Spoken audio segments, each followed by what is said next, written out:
book today is Why Women Have Better Sex Under Socialism and Other Arguments for Economic Independence by Kristen Godsey. And this is from the introduction titled, You Might Be Suffering from Capitalism. The argument of this book can be summed up succinctly. Unregulated capitalism is bad for women. And if we adopt some ideas from socialism, women will have better lives. If done properly, socialism leads to economic independence, better labor conditions, better work-family balance, and yes, even better sex. Finding a way into a better future requires learning from the mistakes of the past, including a thoughtful assessment of the history of 20th century state socialism in Eastern Europe. That's it. If you like the idea of such outcomes, then come along for an exploration of how we might change things. If you're dubious because you don't understand why capitalism as an economic system is uniquely bad for women, and if you doubt that there could ever be anything good about socialism, this short treatise will provide some illumination. If you don't give a whit about women's lives because you're a gynophobic right-wing internet troll, save your money and go back to your parents' basement right now. This isn't the book for you. Of course, some might argue that unregulated capitalism sucks for almost everyone, but I want to focus on how capitalism disproportionately harms women. Competitive labor markets discriminate against those whose reproductive biology makes them primarily responsible for childbearing. Today, this means humans who get pink hats in the hospital and the letter F next to the name on their birth certificate, as if we've already failed by not coming into the world as a boy. Competitive labor markets also devalue those expected to be the primary caregivers of children. Although societal attitudes have evolved in this regard, our idealization of motherhood means that most of us still believe that baby needs mama, a whole lot more than papa, at least until the child is old enough to play sports. Others will argue that unregulated capitalism is not bad for all women. Yes, for those women lucky enough to sit at the top of the income distribution, the system works pretty well. Although women at the executive level still face gender pay gaps and remain underrepresented in leadership positions, on the whole, things aren't too shabby for the Sheryl Sandbergs of the world. Of course, sexual harassment still hinders progress, even for those at the top, and too many women believe that if you want to run with the big dogs, you may have to suck it up and ignore the groping and unwanted advances. And race plays an important role as well. White women do a lot better in aggregate than do women of color. But when we look at society as a whole, on average, women are comparatively worse off in countries where markets are less encumbered by regulation, taxation, and public enterprises than they are in nations where state revenues support greater levels of redistribution and larger social safety nets. Choose your data source, and you find the same story. Unemployment and poverty plague women with children. Employers discriminate against women without children because they might have them in the future. In the United States in 2013, women over the age of 65 suffered from poverty at much greater rates than men and dominated those in the category of extreme poverty. Globally, women face higher rates of economic deprivation. Women are often the last to be hired and the first to be fired in cyclical downturns. And when they do find employment, bosses pay them less than men. When states need to slash government spending on education, health care, or old age pensions, mothers, daughters, sisters, and wives must pick up the slack, diverting their energy to care for the young, the sick, and the elderly. Capitalism thrives on women's unpaid labor in the home because women's care work supports lower taxes. Lower taxes mean higher profits for those already at the top of the income ladder, mostly men. But capitalism was not always so savage. Throughout much of the 20th century, state socialism presented an existential challenge to the worst excesses of the free market. The threat posed by Marxist ideologies forced Western governments to expand social safety nets to protect workers from the unpredictable but inevitable booms and busts of the capitalist economy. After the Berlin Wall fell, many celebrated the triumph of the West, consigning socialist ideas to the dustbin of history. But for all its faults, state socialism provided an important foil for capitalism. It was in response to a global discourse of social and economic rights, a discourse that appealed not only to the progressive populations of Africa, Asia, and Latin America, but also to many men and women in Europe and Western Europe and North America, that politicians agreed to improve working conditions for wage laborers, as well as to create social programs for children, the poor, the elderly, the sick, and the disabled, mitigating exploitation and the growth of income inequality. Although there were important antecedents in the 1980s, once state socialism collapsed, capitalism shook off the constraints of market regulation and income redistribution.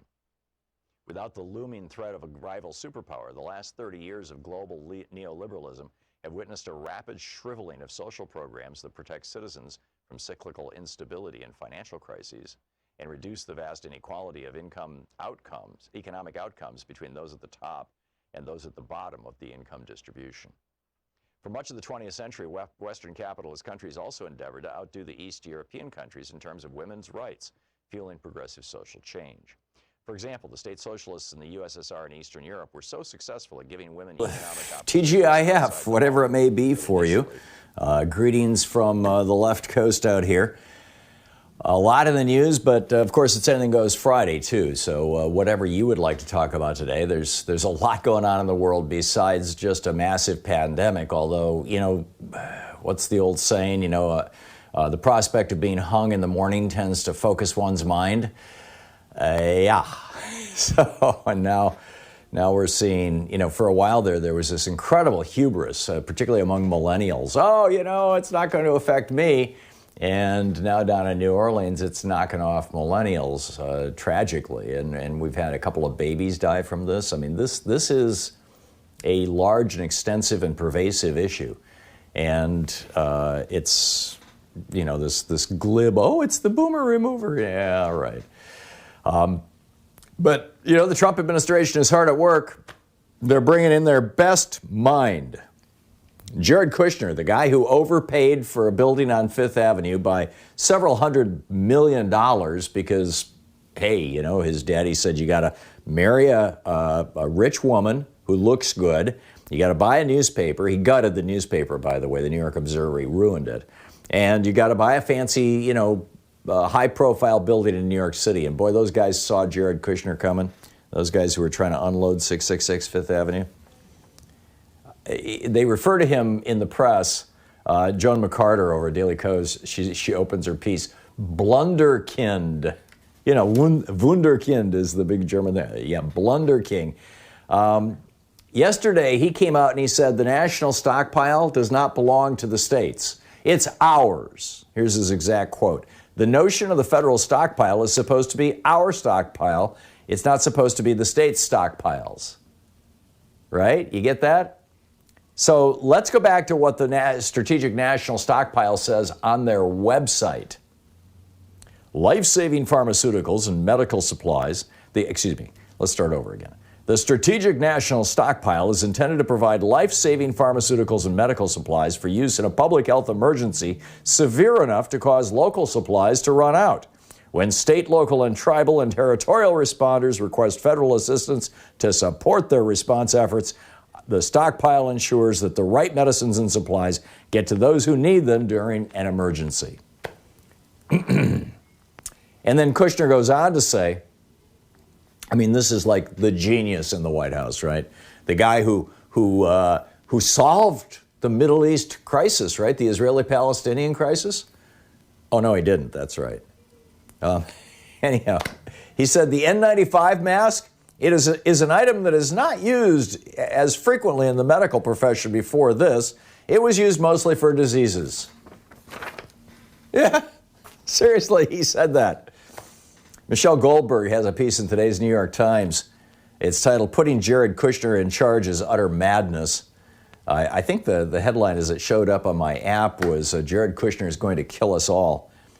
She writes, when New York's Governor Andrew Cuomo said that the state would need 30,000 ventilators at the apex of the outbreak, Kushner decided that Cuomo was being alarmist.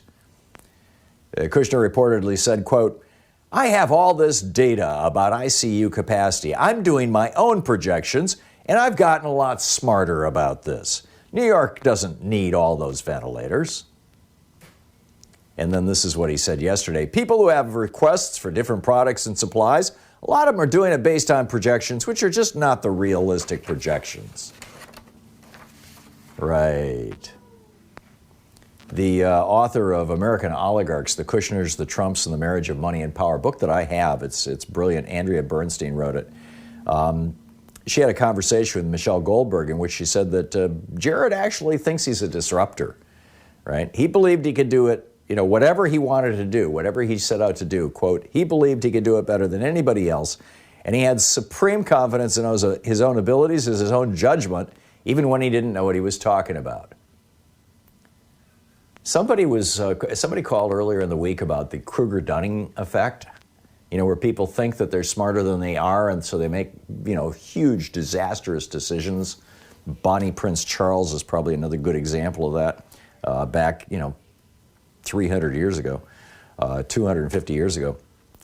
But, he was a lousy student. His daddy bought him a seat, bought him a place at Harvard.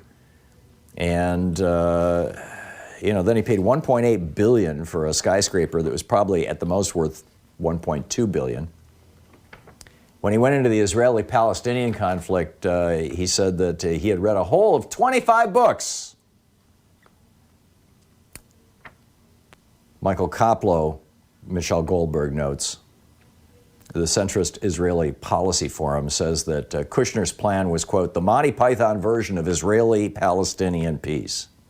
And now he's making life or death decisions for all of us. And then, we get this quote from the New York Times. Mr. Kushner's early involvement with dealing with the virus was in advising the president that the media's coverage exaggerated the threat. So what is the consequence of that? Well, in desperation, the consequence of Kushner telling Trump, New York is just exaggerating this. Don't give them anything. Just ignore them. This from ProPublica. New York State has paid 20 cents for gloves that normally cost less than a nickel, as much as $7.50 each for masks, about 15 times the usual price. It paid $2,795 for infusion pumps, more than twice the regular rate.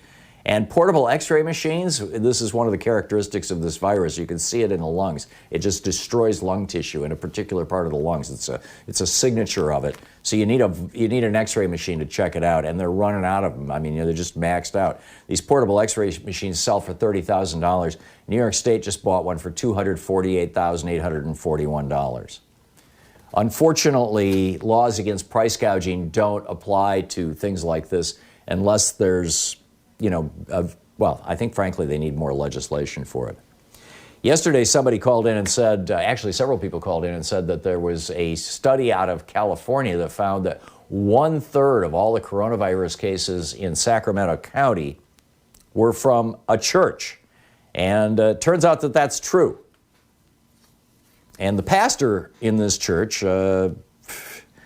it's called the Rivers of Living Waters Church, and the pastor is Dan Ostring. I wouldn't call this guy a pastor. I would call him a hustler, a grifter. He said, I ain't never seen such fear-mongering in my life. He held a big, a gathering, prayer service 4 days ago. Public health officials said Wednesday that 1/3 of the county's 314 confirmed coronavirus cases had been linked to churches. Meanwhile, down in Georgia, the Secretary of State's office is mailing out absentee ballots to every single one of the state's 6.9 million registered voters. I got to look this up and see if the Georgia Secretary of State is a Democrat or Republican. I can probably get to that during the break at the bottom of the hour. Or if you know, let me know. Because this has the Republicans really seriously upset. State House Speaker David Ralston, Republican, said, this will be extremely devastating to Republicans and conservatives in Georgia. Every registered voter is going to get one of these ballots. This will certainly drive up turnout. And of course, Donald Trump said, vote by mail. He said you'd have levels of voting that if you ever agreed to it, you'd never have a Republican elected in this country again. Right.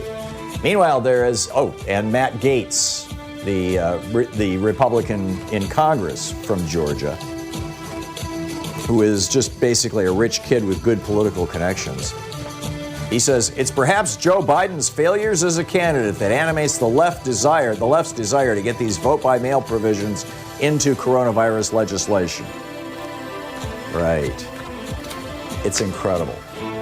And then I got to tell you about the post office. This is the Thom Hartmann Program.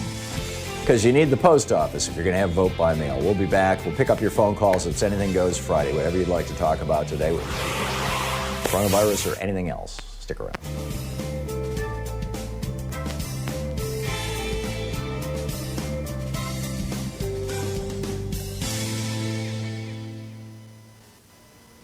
And welcome back. Cliff in Santa Clarita, California. Hey, Cliff, what's up? Good morning, Tom. Hey, Cliff. You've spoken about how this virus is going to burn through different segments, like the military or the police department and the first responders. But I haven't heard anybody bring up the Navajo Nation, because I read an article about the New Mexico governor, Michelle Grisham, and she was on the phone with Trump, I think Monday, and she's raising all kinds of alarms about how it's spiking in the Navajo Nation, that it could wipe out some of the tribal nations if they don't get on it. And she made a request about a Defense Department to bring a big Army hospital, a 248-bed hospital, and she had, as of like Monday, after like 10 days, she still hasn't received a response from Trump. Right. Yeah, well, Native American communities don't tend to vote Republican. And Native Americans, of course, are not white European people. So why would we expect Donald Trump to do anything to help him out? The guy is a racist, and he puts party above country. He puts party above humanity. Par for the course. Yeah. I mean, that's how he operates. He doesn't even hide it. I mean, it's blatant. Hey, can I say one more he thing, brags Tom? about it. Yeah, go ahead. Okay, you add all the things that are going on now. You know, I don't really have to list them because it's like an enormous case of Murphy's Law is what is happening right now. But I gotta believe, Tom. I want to know your opinion. The super turbo Christians like Mike Pompeo and that robot Mike Pence, I gotta feel they're pumped up right now. This is the end of times that they've been waiting for. I mean, what do you think about that? I think it's entirely possible, and and I think that people like Mike Pence believe that they are God's instruments. I mean, they believe in a theology that involves an angry, vengeful God that destroys people if he doesn't like what they're doing, and then they've convinced themselves that one of the things God doesn't like being done, or a couple of the things, are homosexuality and abortion. You'll recall Jerry Falwell Jr. and Pat Robertson, or Jerry Falwell, excuse me, and Pat Robertson, the day after 9/11, blamed 9/11 on abortion and gay people. So, it just makes perfect sense. I mean, that a religious fundamentalist and a sick and twisted one like Mike Pence, one who does not believe in Jesus' essential message of "you are your brother's keeper. We are all in this together. We do have to feed the hungry and house the homeless and care for the poor and those kinds of things." Pence clearly doesn't believe in that. You can't be a Republican and believe in the actual teachings of Jesus. So, they use Christianity as basically a mechanism to promote bigotry and power. It's all about authoritarianism. It's about having people on the top and having people on the bottom. So disgusting. That's what I think. Yeah. It's not just disgusting. It's disgraceful. And it's sad. And scary. And it's sad because people are going to die. I mean, this is the bottom line, is that people are going to die. Extremely reckless and dangerous and scary. Yeah. Or actually, people already are dying. We've got 6,000 dead in America now. And, it didn't need to be this. Thank you, Cliff. I mean, all of China has 3,000 dead. All of South Korea has a couple hundred dead. In Germany, it's not even 100, I believe. It's like, it's just not happening in countries that have flattened the curve, that have taken this seriously. We'll be right back.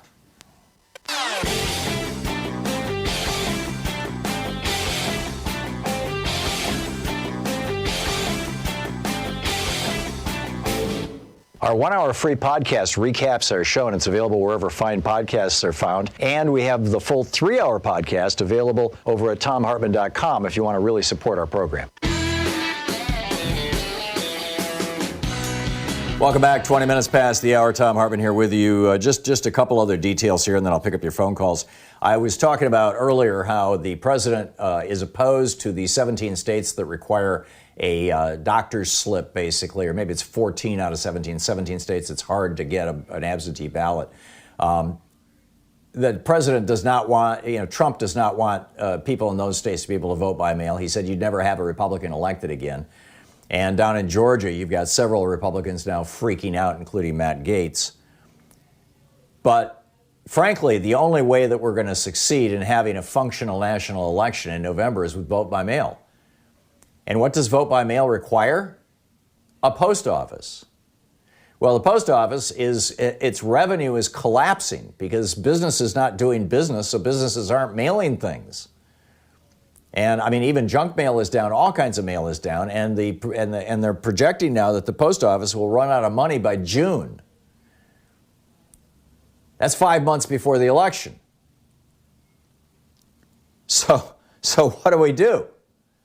Well, it turns out that the reason that the post office is running out of money is because back in 2005, the post office issued a press release saying that they had a surplus of funds and they were going to move their entire fleet, the largest fleet of gasoline-powered vehicles in the nation. They were going to move their entire fleet over a 10-year period from gasoline to renewables, a combination of hydrogen fuel cells and electric vehicles.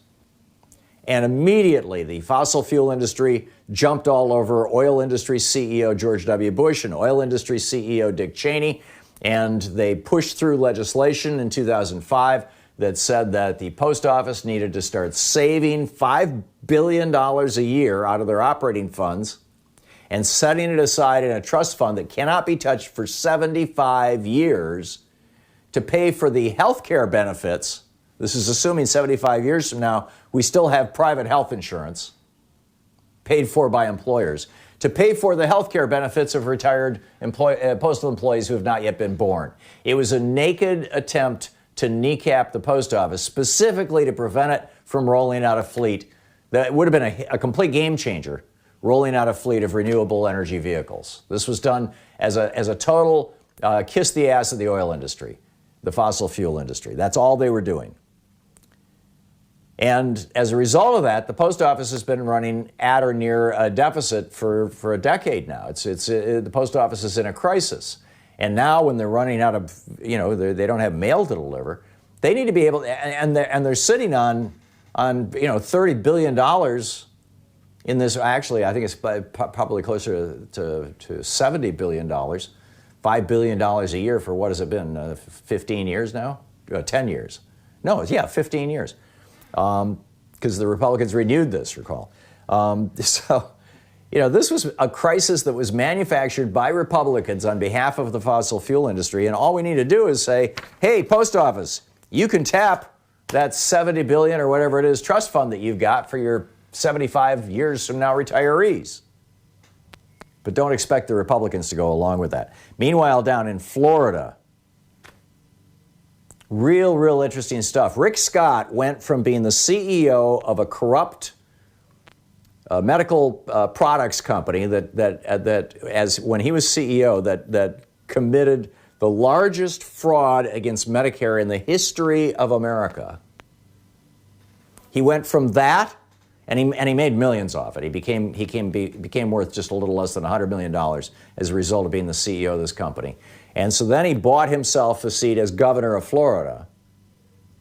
And then he bought himself the seat of United States Senator from Florida. Because if you use your own money, according to the Buckley decision back in 1976, there are no limits on how much money you can spend. I mean, see Bloomberg, right?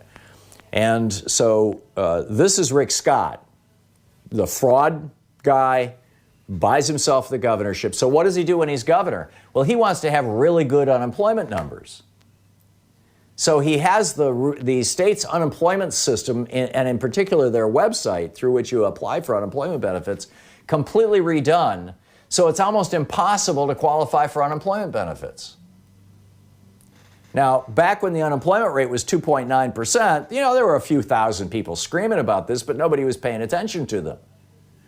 But now that you've got, a third of the state trying to go onto the website and apply for unemployment benefits, it's become a problem.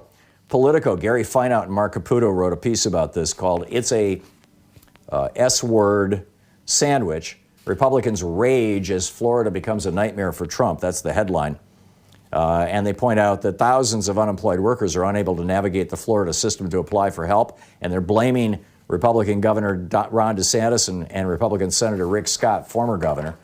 Privately, Republicans admit that the system is doing exactly what Rick Scott designed it to do: lower the state's unemployment numbers, reported numbers of jobless claims after the Great Recession.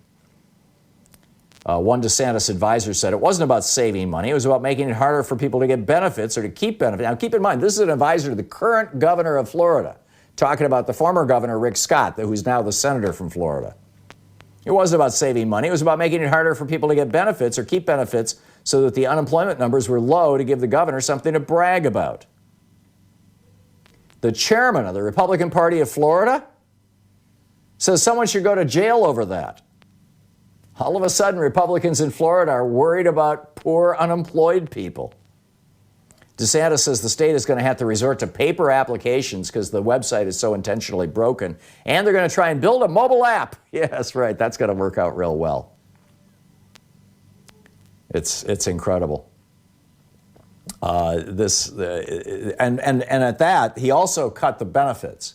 The maximum unemployment benefits in Florida, regardless of how much money you've been making, are $275 a week. So, this guy in DeSantis' office, he says, everyone we talk to in that office when we ask them what happened tells us this system was designed to fail. He goes on to say, that's not a problem when unemployment is 2.8%, but it's a problem now. You think?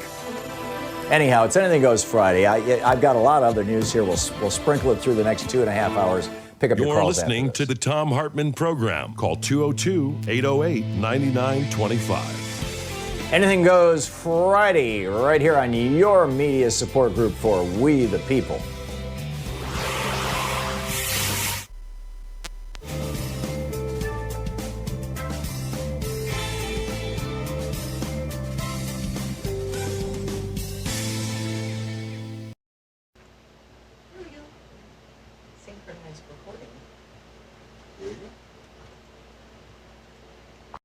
We dare not miss. Will progressives and moderates feud while America burns? Or will these natural allies take advantage of a historic opportunity to strengthen American democracy and defeat an increasingly radical form of conservatism? The choice in our politics is just that stark. This book is offered in a spirit of hope, but with a sense of alarm. My hope is inspired by the broad and principled opposition that Donald Trump's presidency called forth. It is a movement that can and should be the driving force in our politics long after Trump is gone. His abuses of office, his divisiveness, his bigotry, his autocratic habits, and his utter lack of seriousness about the responsibilities of the presidency drew millions of previously disengaged citizens to the public square and the ballot box. The danger he represented inspired young Americans to participate in our public life at unprecedented levels. Tens of thousands of Americans, especially women, have gathered in libraries, diners, and church basements to share wisdom, to organize, and in many cases to run for office themselves. These newly engaged citizens have created an opportunity to build a broad alliance for practical and visionary government, as promising as anything since the Great Depression gave Franklin Roosevelt the chance to build the New Deal coalition. To seize this opening, progressives and moderates must realize that they are allies who have more in common than they sometimes wish to admit. They share a commitment to what public life can achieve and the hope that government can be decent again. They reject the appeals to racism that have been Trump's calling card and the divisiveness at the heart of his electoral strategy.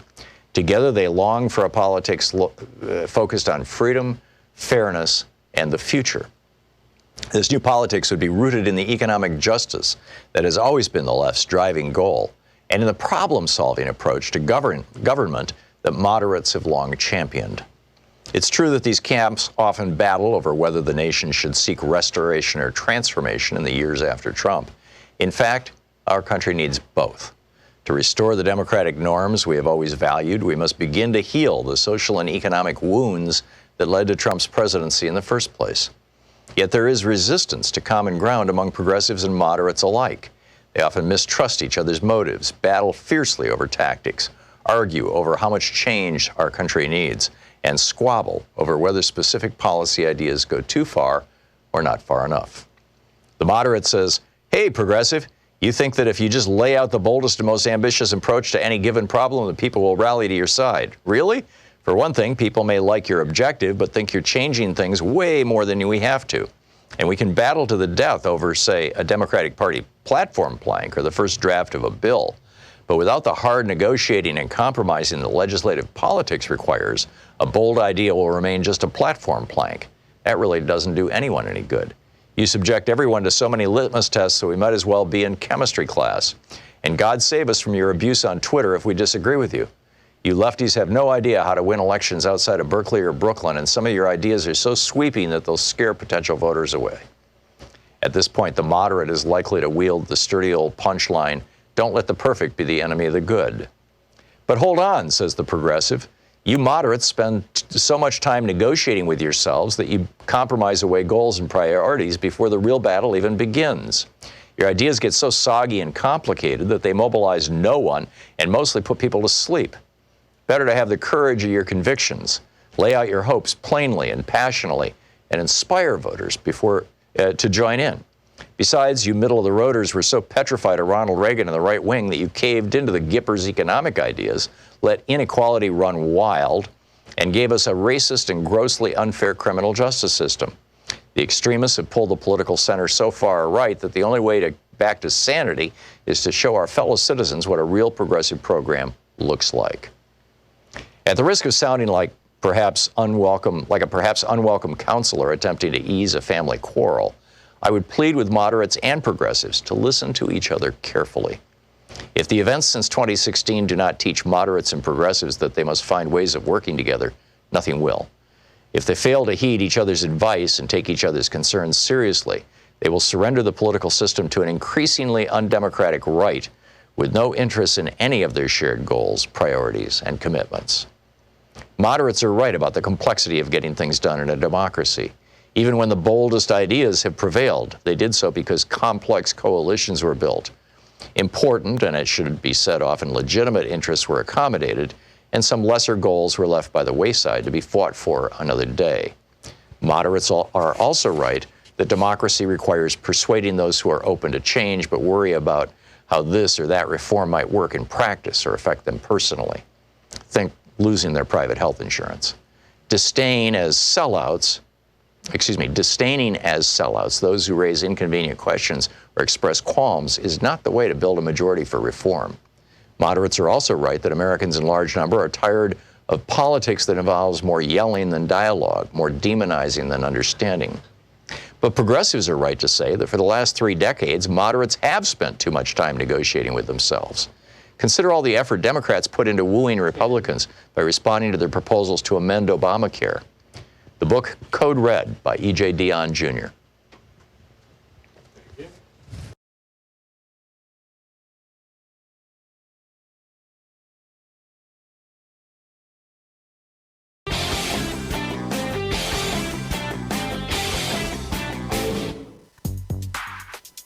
Coming up on the Science Revolution, why did Trump delay? America deserves an answer. Professor Richard Wolff is here on his thoughts on the new coronavirus economy, the stimulus, and the 3.3 million people being laid off. Public Citizen's Peter May-Barduk has a warning to pandemic profiteers, and chief Washington analyst with the D.C. radio company, Victoria Jones, drops by to talk about COVID-19, UK, Boris v. Trump, and others. Stay tuned. Find the Science Revolution wherever fine podcasts are available.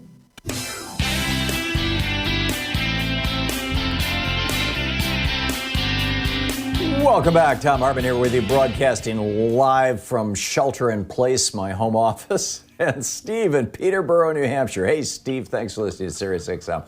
What's on your mind today?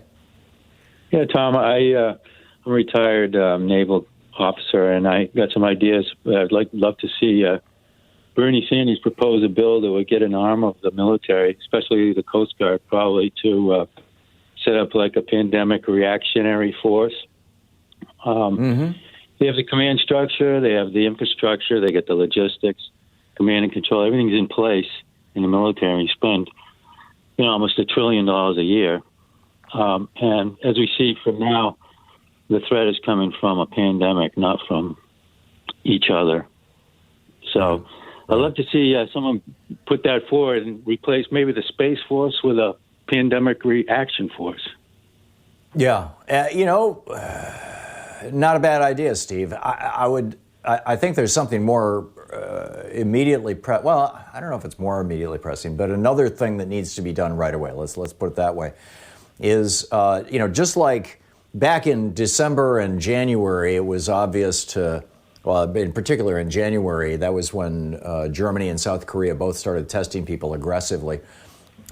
It was, apparent to the world, basically, that you're going to need personal protective equipment, you're going to need masks, you're going to need ventilators. Germany started manufacturing all those things. They're in great shape. They've got empty ICU beds. They're doing great. But they were looking, South Korea, Germany, Japan, Taiwan, Singapore, they were all looking forward and anticipating what they were going to need. We, of course, didn't do that because Donald Trump spent 2 months denying that this was even a thing, saying it was a Democratic Party hoax and all that kind of stuff. Well, 2 months ago or 3 months ago, he could have seen that we would be at this point right now because there was, an abundance of people pointing it out.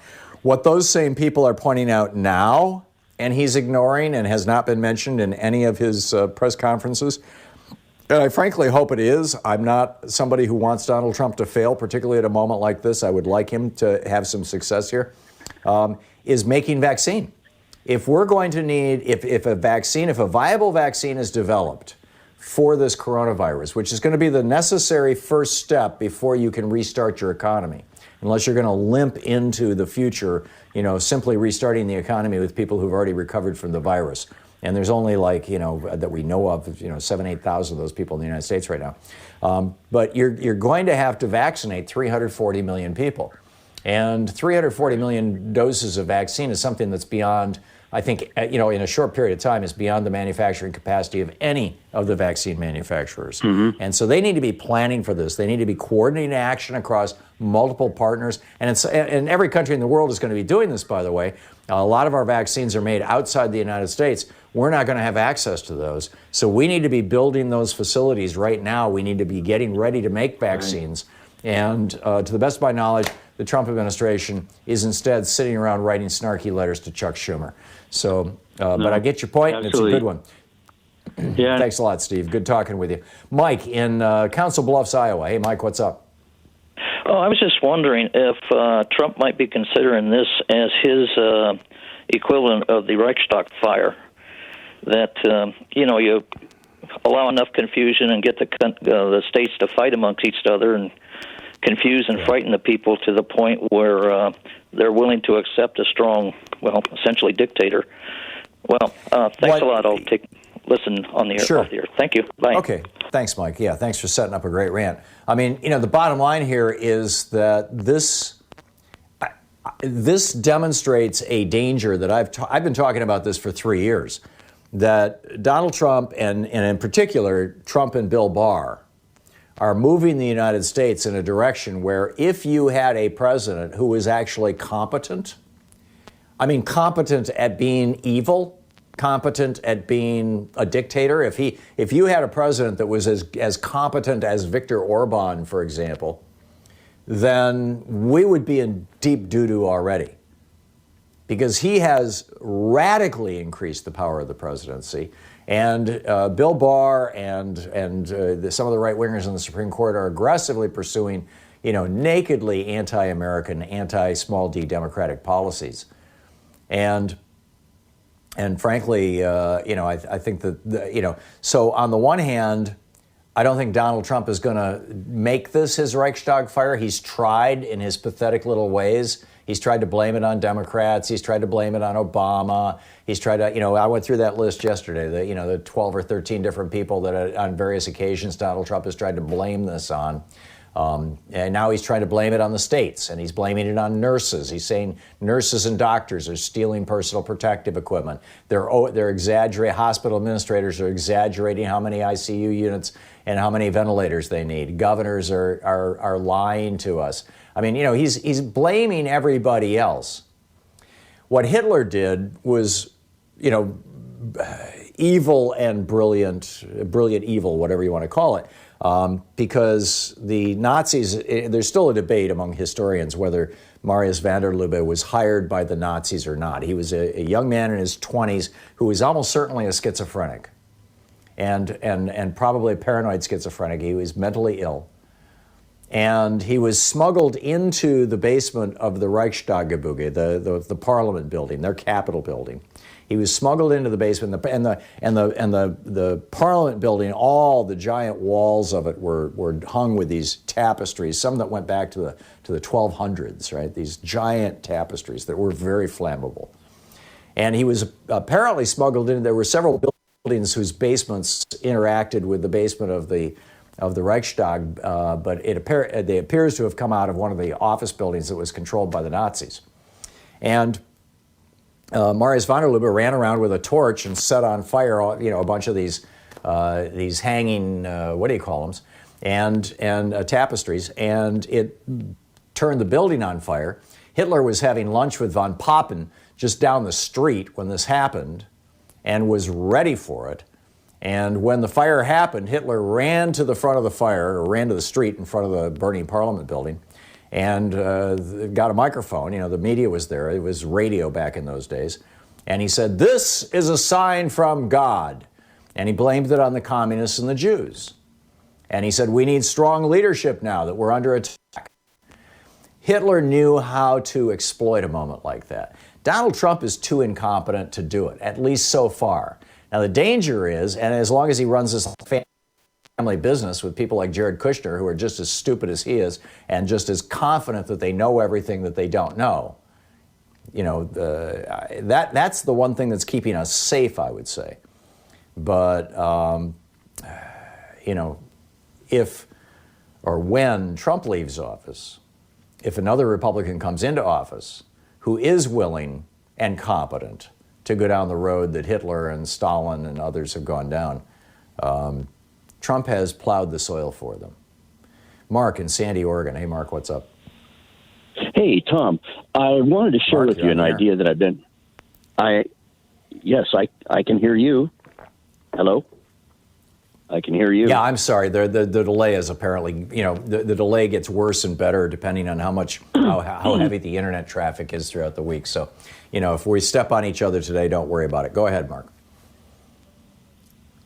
Okay. What I wanted to say is that we really have an undeclared parliamentary system here in the U.S. We do all of our negotiations and balancing before the election, and then we all have to trust that it's going to work out for us after the election. What that's doing right now is with Bernie and Biden vying for this, it's dividing us. And instead of embracing us, the DNC and all of the old school are pulling everybody apart. And it seems to be helping Trump a lot. What are your thoughts on that? I think that's an absolutely accurate analysis. And that, I'm not sure that I would say we have a parliamentary system. I mean, the essence of the parliamentary system is proportional representation. We don't have that, but and I would toss into that mix in terms of who's making the decisions and how they're being made, the lobbyists and whatnot, because it's been almost 30 years, maybe a little more than 30 years now, since what the majority of American people wanted was actually made into legislation. That was, the Reagan presidency basically ended that, as was demonstrated by Gillens and Page, the researchers out of Columbia University back in 2014. And they looked at all the way back to 1980. And what they found was that starting in the mid-1980s, government stopped responding to what the people wanted. Am I answering your question, Mark? Am I speaking to what you brought up? What they're doing is they're strong-arming us. It's like vote blue no matter who. You got to vote for us. They're trying to strong-arm to get the votes, but they're not working with anybody to give a proportional representation. Oh, I see what you're saying. Yeah, well, I mean, that's a feature or a bug of our current political system, which goes back to it being 240 years old. It wasn't until I think it was 1859, 1860 that John Stuart Mill published On Liberty, where he laid out the whole idea of proportional representation. So, it was just a tool that the founders didn't realize they had available to them. You're listening Mark, to thanks. Thom Hartmann. Visit ThomHartmann.com for audio and video archives. Anything Goes Friday, back with your calls in just a moment. Stick around.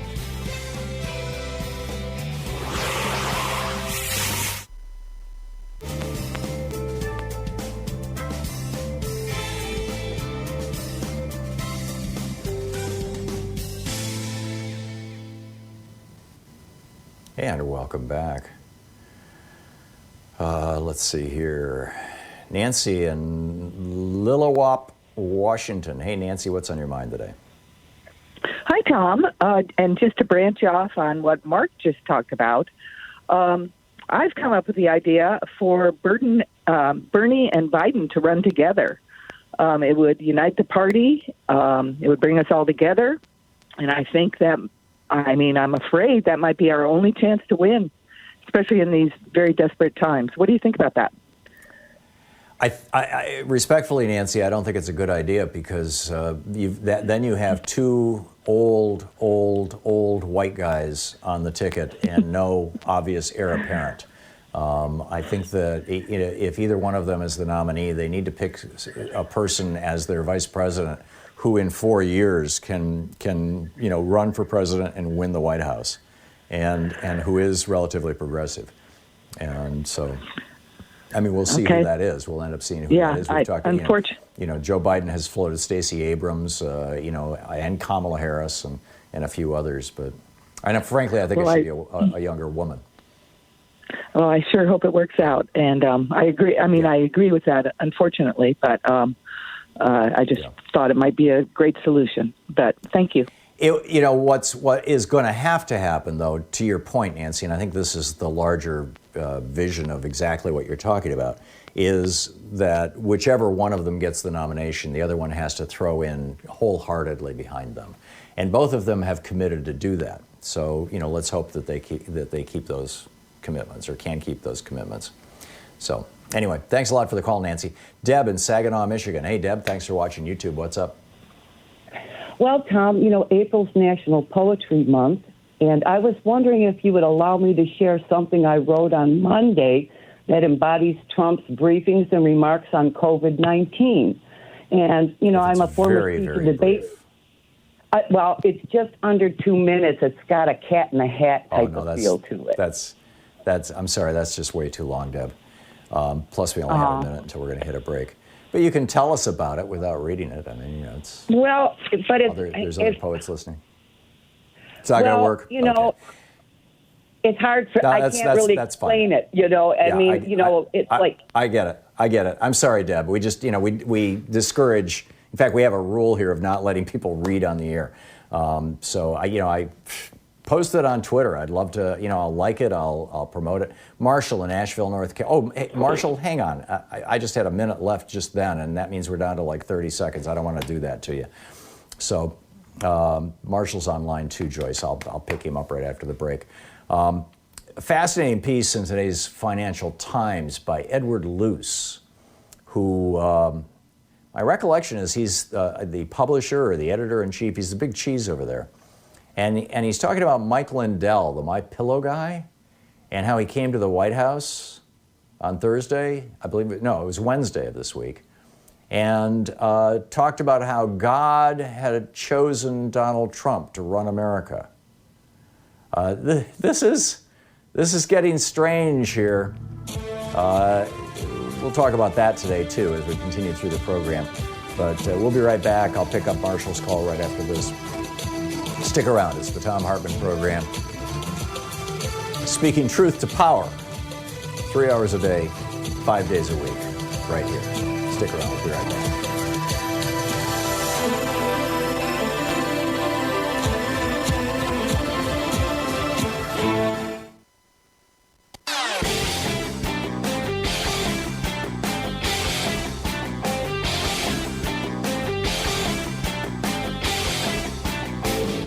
Hey, did you know that Hillary Clinton actually won Pennsylvania, Wisconsin, North Carolina, and Florida in the 2016 election? It's on page 92 of my new book, The Hidden History of the War on Voting.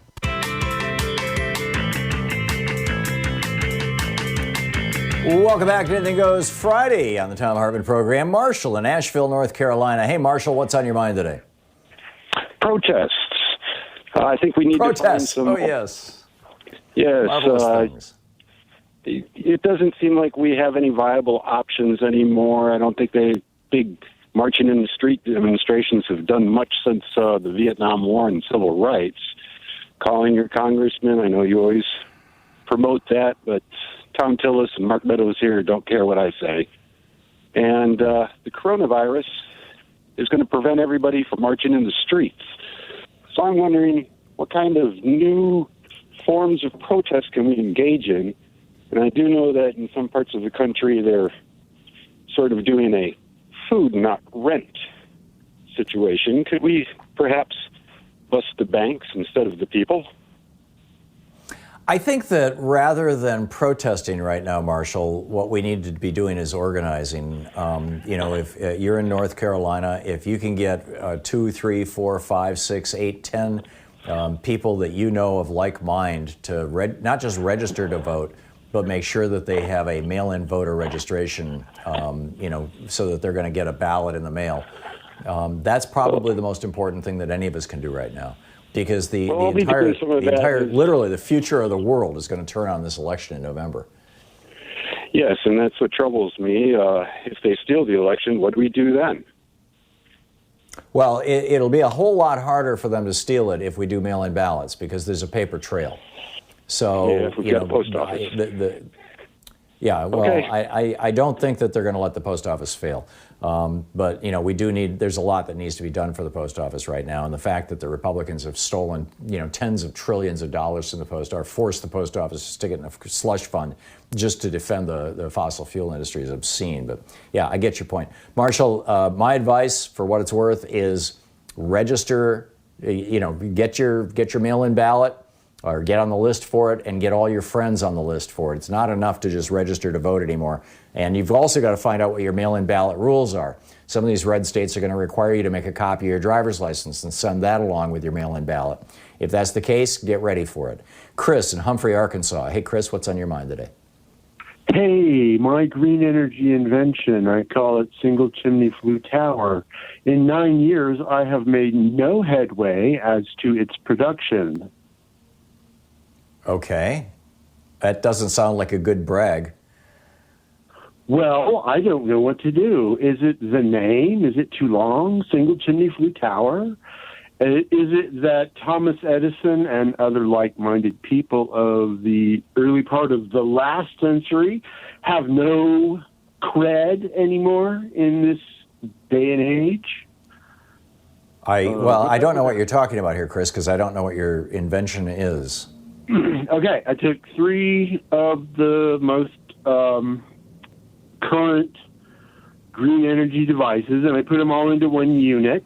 Okay, patent law allows that.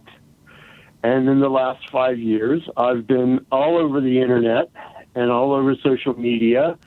And, only people that think that they have a better idea are the ones that talk to me. Right. Well, Chris, I still don't know what you're talking about, and I'm sorry I can't help you. I mean, good luck. Dan in Fox Lake, Illinois. Excuse me. Hey, Dan, what's up? Hi, Tom. Thanks for taking my call. Bless you. Bless Anthony Cuomo, or Andrew Cuomo, sorry. The reason I was calling is I'd heard that there was some talk, apparently mostly on Twitter, about a Trump genocide trending. Apparently, that was the hashtag that was trending a week ago, last Friday. Right. So he's, I guess the upshot was he was diverting supplies to red states to adversely affect blue states. And I think and I don't know if I give him enough credit to put this much thought into it, but sounds like it could have a reverse effect because of his lack of insisting on a national stay-at-home order and the unclear guidance to the red state governors. So it could have a reverse backlash because, as we know, a lot of the rural red states, they don't have the infrastructure in their health care, and could be a problem for them. It may be, and I think that the political calculus is going to change very rapidly, and the test case for it is going to be Florida. Florida's probably going to melt down first. It's probably going to be the red state that has the first crisis, and it'll probably start toward the middle or end of next week, and it's going to get critical in a week from now in Florida. That's like 2 weeks out from the spring break is when all the young people brought spread the virus all around the state, and then 2 weeks after that, they're now infecting their elders, and their elders are going to start crashing after 2 weeks. And so it's been roughly 2 weeks since spring break, since the height of spring break. And so 2 weeks from now is going to be when the older people are starting to show symptoms and starting to crash and burn in the hospitals. So I think that and as I shared with you before, there's already, an absolute food fight going on in Florida. I mean, everybody's pointing fingers. Ron DeSantis is saying, hey, nobody can get on our unemployment system, and it's the worst in the country. It only pays $275 a week maximum, and the website was specifically designed to prevent people from getting benefits or to kick them off if they're having benefits.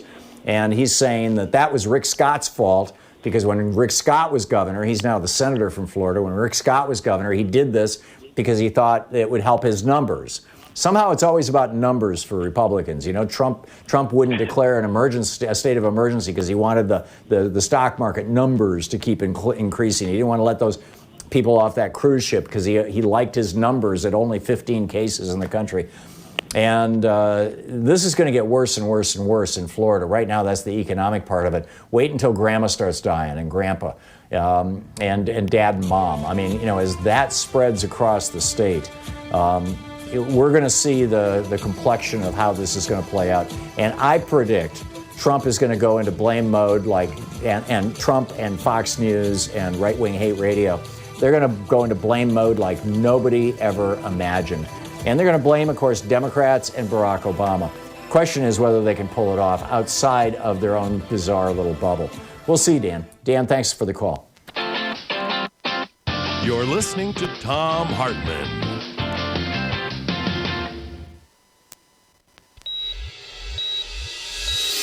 Hello, I'm Casey Hobbs. And I'm Shane Mason, and we're the hosts of Nurse Talk Radio. Here's what we're talking about this week.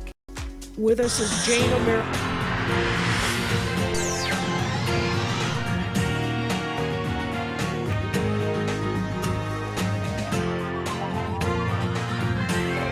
We say fight back!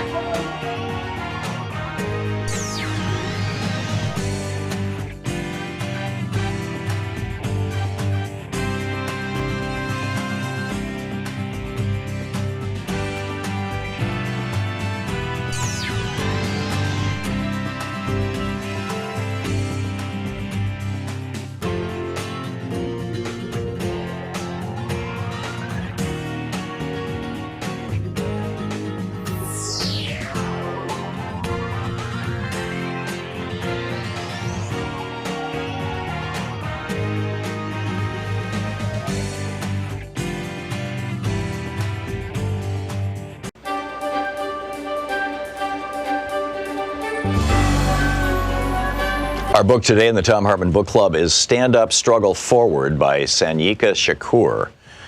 This is a book that was written back in the late 90s, but it's still very, very timely.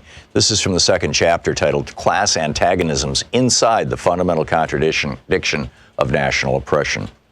Having just passed the 19th and quickly approaching the 20th anniversary of the LA Rebellion, we should be reminded here of what Rodney King whimpered as he stood in front of a bank of microphones surrounded by class enemies and neo-colonial politicians.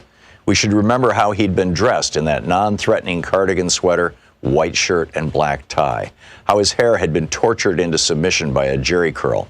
We should reflect as well upon how timid and spooked he looked, and on how concerned and stern those who flanked him were as well. That was a Kodak moment. It was staged to foster an image of contrition and resignation, submission, a victim.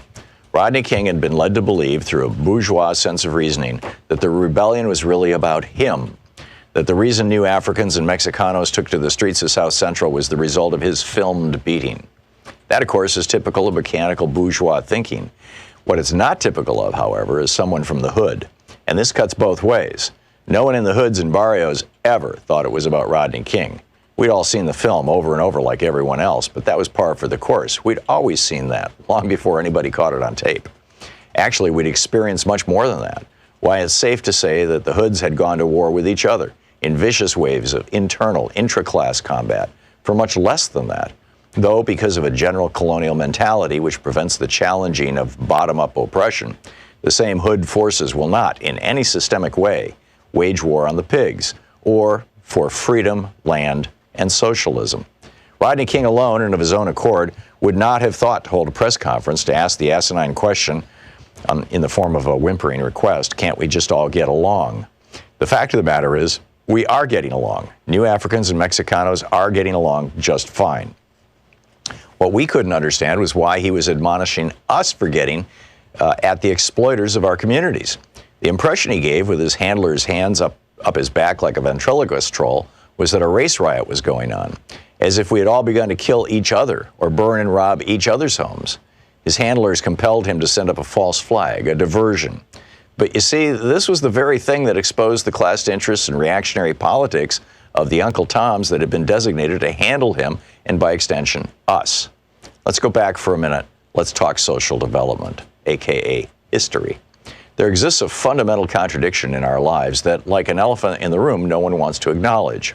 As a consequence of the war waged upon various African nations by European powers, those of us captured and kidnapped were taken out of our own self-determining social developments and violently forced into Euro-American history. This is not simply a clever play on words. This is a reality. We lost the ability to control our own destiny. Read that again. From that time until now, the fundamental basic contradiction between the U.S. oppressor nation and our own oppressed and colonized nation has been the governing imperialist relationship, which is to say, us not being in control of the qualitative factors that determine our lives as a people, as a nation. Our tradition of struggle against this fundamental contradiction has taken many forms, some hidden or obscured, some open and hostile. But all of these have been open to resolve the fundamental contradiction and to regain our independence. While there have been some bona fide struggles to resolve the contradiction, there have also been reactionary neocolonial struggles waged by internal enemies loyal to the oppressor nation and culture that have tried time and time again to subvert and control our destiny for the benefit of the capitalists. They've come among us, always imposed from above, stirring up emotions and giving lip service to progress, equality, justice, and prosperity. These always within the colonial confines of the oppressor's arrangements, and none collectively ever materialize. Because without a resolution of the fundamental contradiction, that is the freeing of our productive forces from U.S. imperialism and the governing of our own affairs, we'll remain a minority within the American system as opposed to a majority in our own, and subjected to the established bourgeois social contract, i.e. colonialism, neo and post. We can parade all through the empire with black congressmen, black mayors, black governors, black police chiefs, black Supreme Court justices, hell, even a black president. And absolutely nothing will alter the genocidal relationship that governs our national oppression here, because the blacks are part of the colonial apparatus. They have made a strategic alliance with the capitalist imperialists to act as go-betweens in our oppression and exploitation. This is a conscious class stand. The black petty bourgeois is not innocently confused, like, say, Mrs. Jackson across the street is, about our national oppression, about the existence and subjugation of New Africa. They are well-read, have traveled in our experience. They've just chosen sides against us and in favor of our historical enemies. And the sooner we recognize and internalize this, the better off we'll be. Black ain't nothing but a color. As a designation of our national identity, it has played out. It is a superficial understanding at best and a foolish and dangerous analysis at worst. We have no collective control over the qualitative factors which determine our lives. We do not, in other words, control our destiny, not as a people or a state. The book is Stand Up, Struggle Forward by Sanyika Shakur. We've got a new video up for regular supporters of our program over at ThomHartmann.com, and this is about just a totally bizarre story about these three guys with no VA experience, not even veterans, who are all big shots down at Mar-a-Lago, that Donald Trump has put in charge of the Veterans Administration functionally. And their association, one of them is the head of Marvel Entertainment, their association with Johnson & Johnson and the New York Stock Exchange, and Johnson & Johnson, the big drug company, taking this very, very cheap chemical, ketamine, tweaking the molecule a little bit and rolling it out as a new anti-suicide drug, Spravato, that in clinical trials caused 6 people to die, 3 of them by suicide, and none of the people taking the placebo to die. And now Trump is telling the VA, you have to buy this highly inflated price drug from Johnson & Johnson. And the Democrats want to know what's up with the VA crowd guys. Check it out. It's at ThomHartmann.com.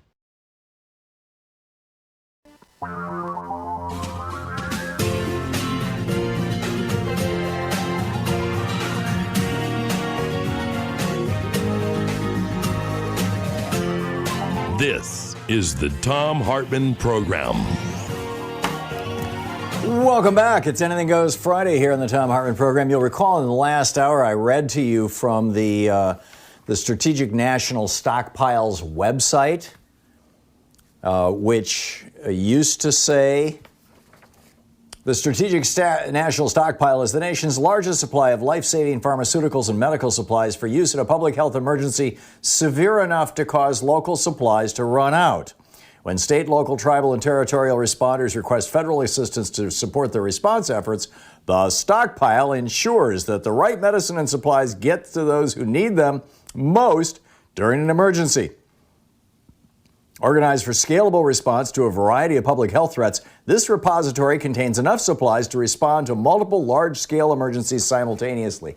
Well, you know, Jared is being trashed mercilessly over on the internet. Right now, the number 8 trending hashtag is Kushner is an idiot.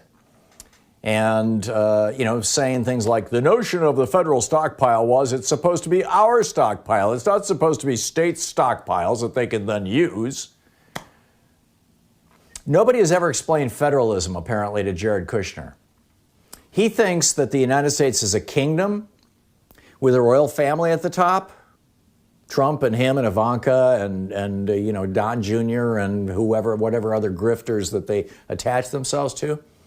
But actually, it's the people at the local level who elect their state and local officials and also, to a large extent, elect their federal officials. And then those officials, well, basically the power structure is people to the states, states to the federal government.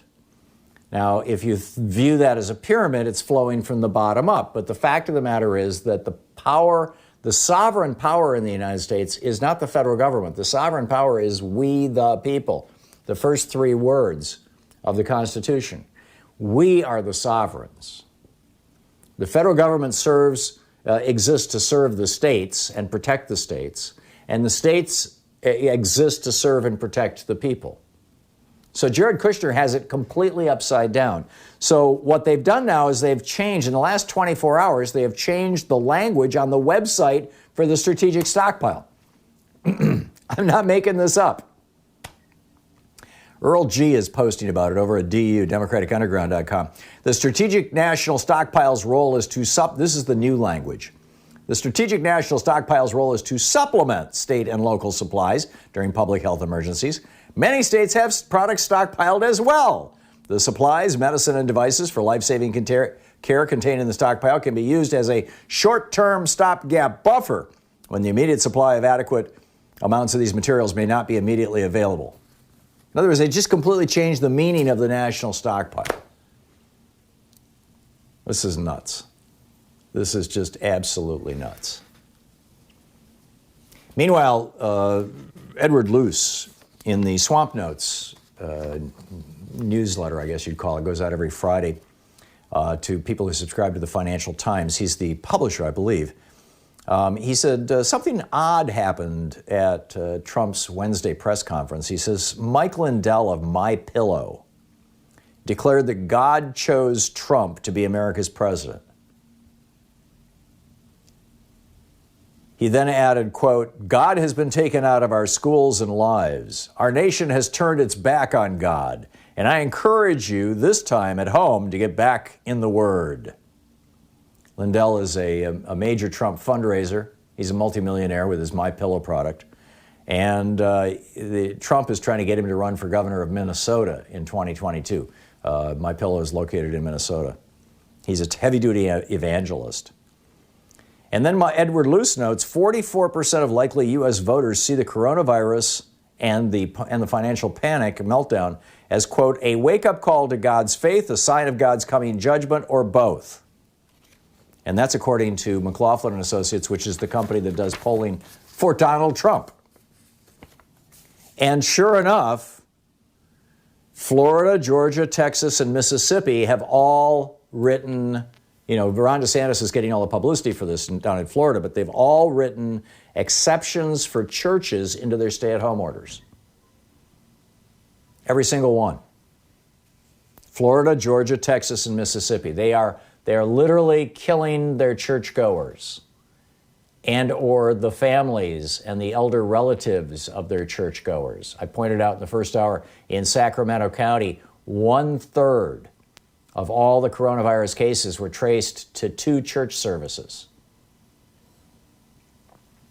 And then Ed Luce goes on to point out the thing pestilential societies, in other words, societies experiencing a pestilence, a plague, have always done is seek scapegoats. He points out 2 years after the Black Death hit Europe, on Valentine's Day in 1349, 1,000 Jews were burned alive in Strasbourg. Oh, it's their fault. So that's the first thing that happens, and I'm telling you, this is coming down the road. You're going to see Trump as the red state. Right now you've got blue states who are seriously pissed off at Trump. Pretty soon it's going to be red states. And when that starts happening, you're going to hear blaming like you never heard in your life. And, over in Hungary, you've got Viktor Orban, who now has rule by decree. The parliament passed this last week, that Viktor Orban, if he says something, it becomes law. He has become an absolute dictator. This is a NATO country.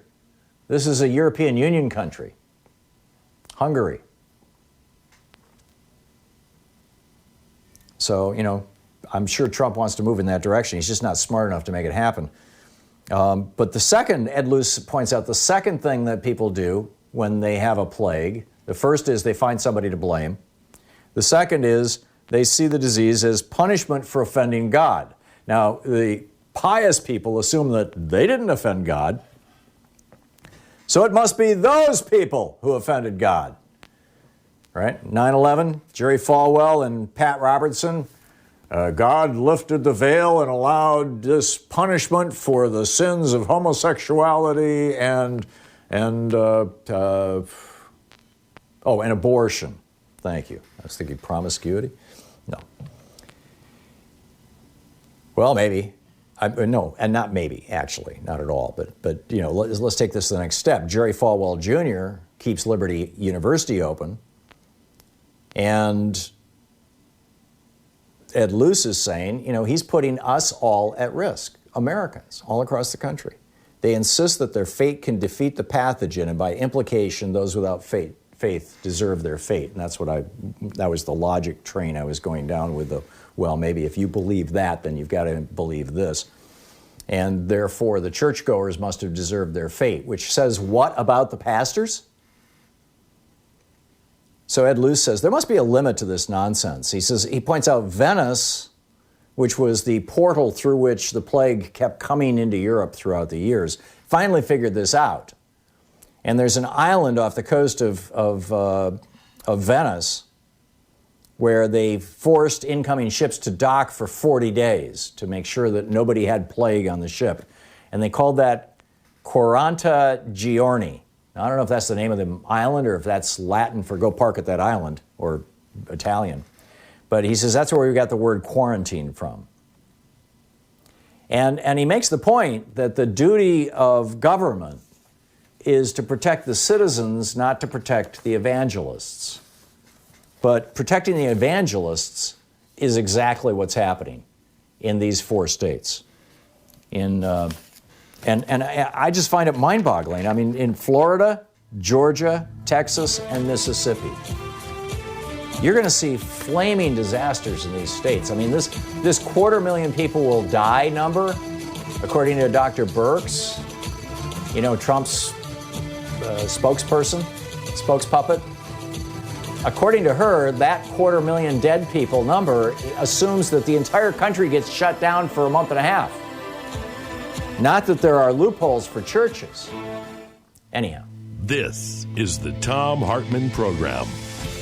It is Anything Goes Friday, and we'll be back with your calls right after this.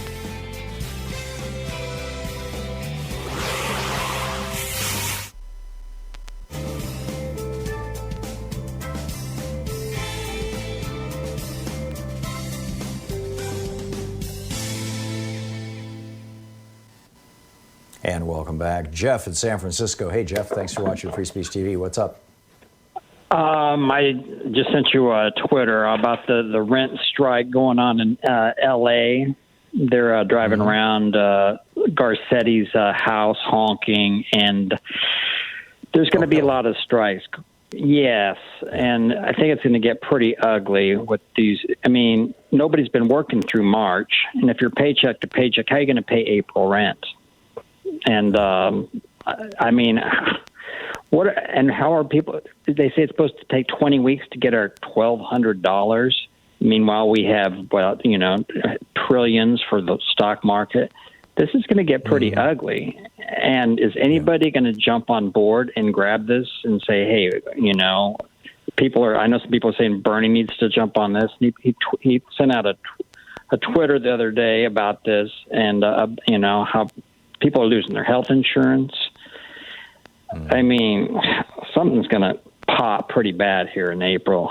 And what is your projection? And I think when in particular, when people in the red states start realizing that they have more in common with people in blue states than they have in common with the royal family and the White House, it's going to get real interesting. Although I would point out, Jeff, that Ammon Bundy, remember the guy who took over the Malheur Wildlife Reserve here in Oregon, and whose buddies were sighting off a bridge down at federal agents. He's the son of Cliven Bundy. Ammon Bundy went out yesterday and did a whole YouTube thing about how they can't stop us from having meetings. They can't stop us from gathering together and praying the way that we want. If they try to do that, me and my guys, we will show up and protect your rights.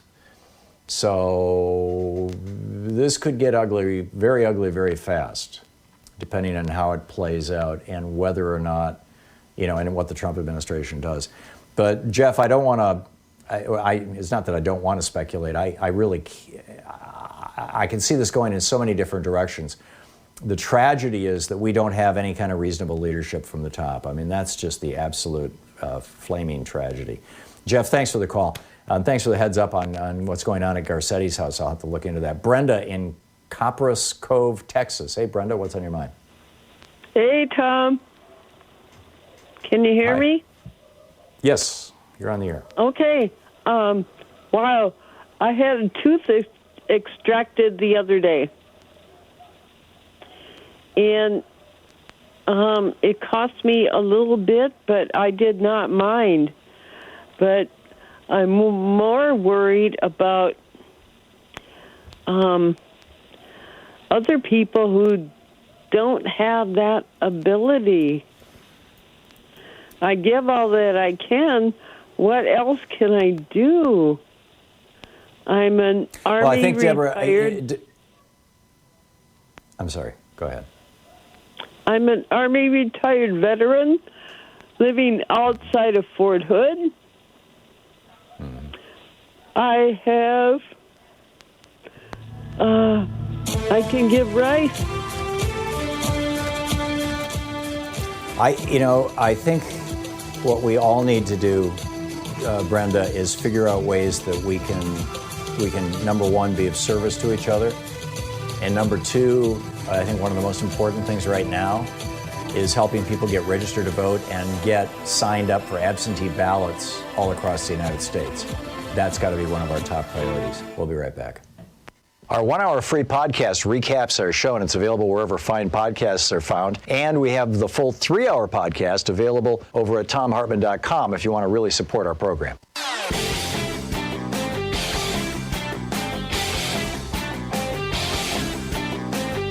We've got a new video up for regular supporters of our program over at thomhartmann.com, and this is about just a totally bizarre story about these 3 guys with no VA experience, not even veterans, who are all big shots down at Mar-a-Lago, that Donald Trump has put in charge of the Veterans Administration functionally.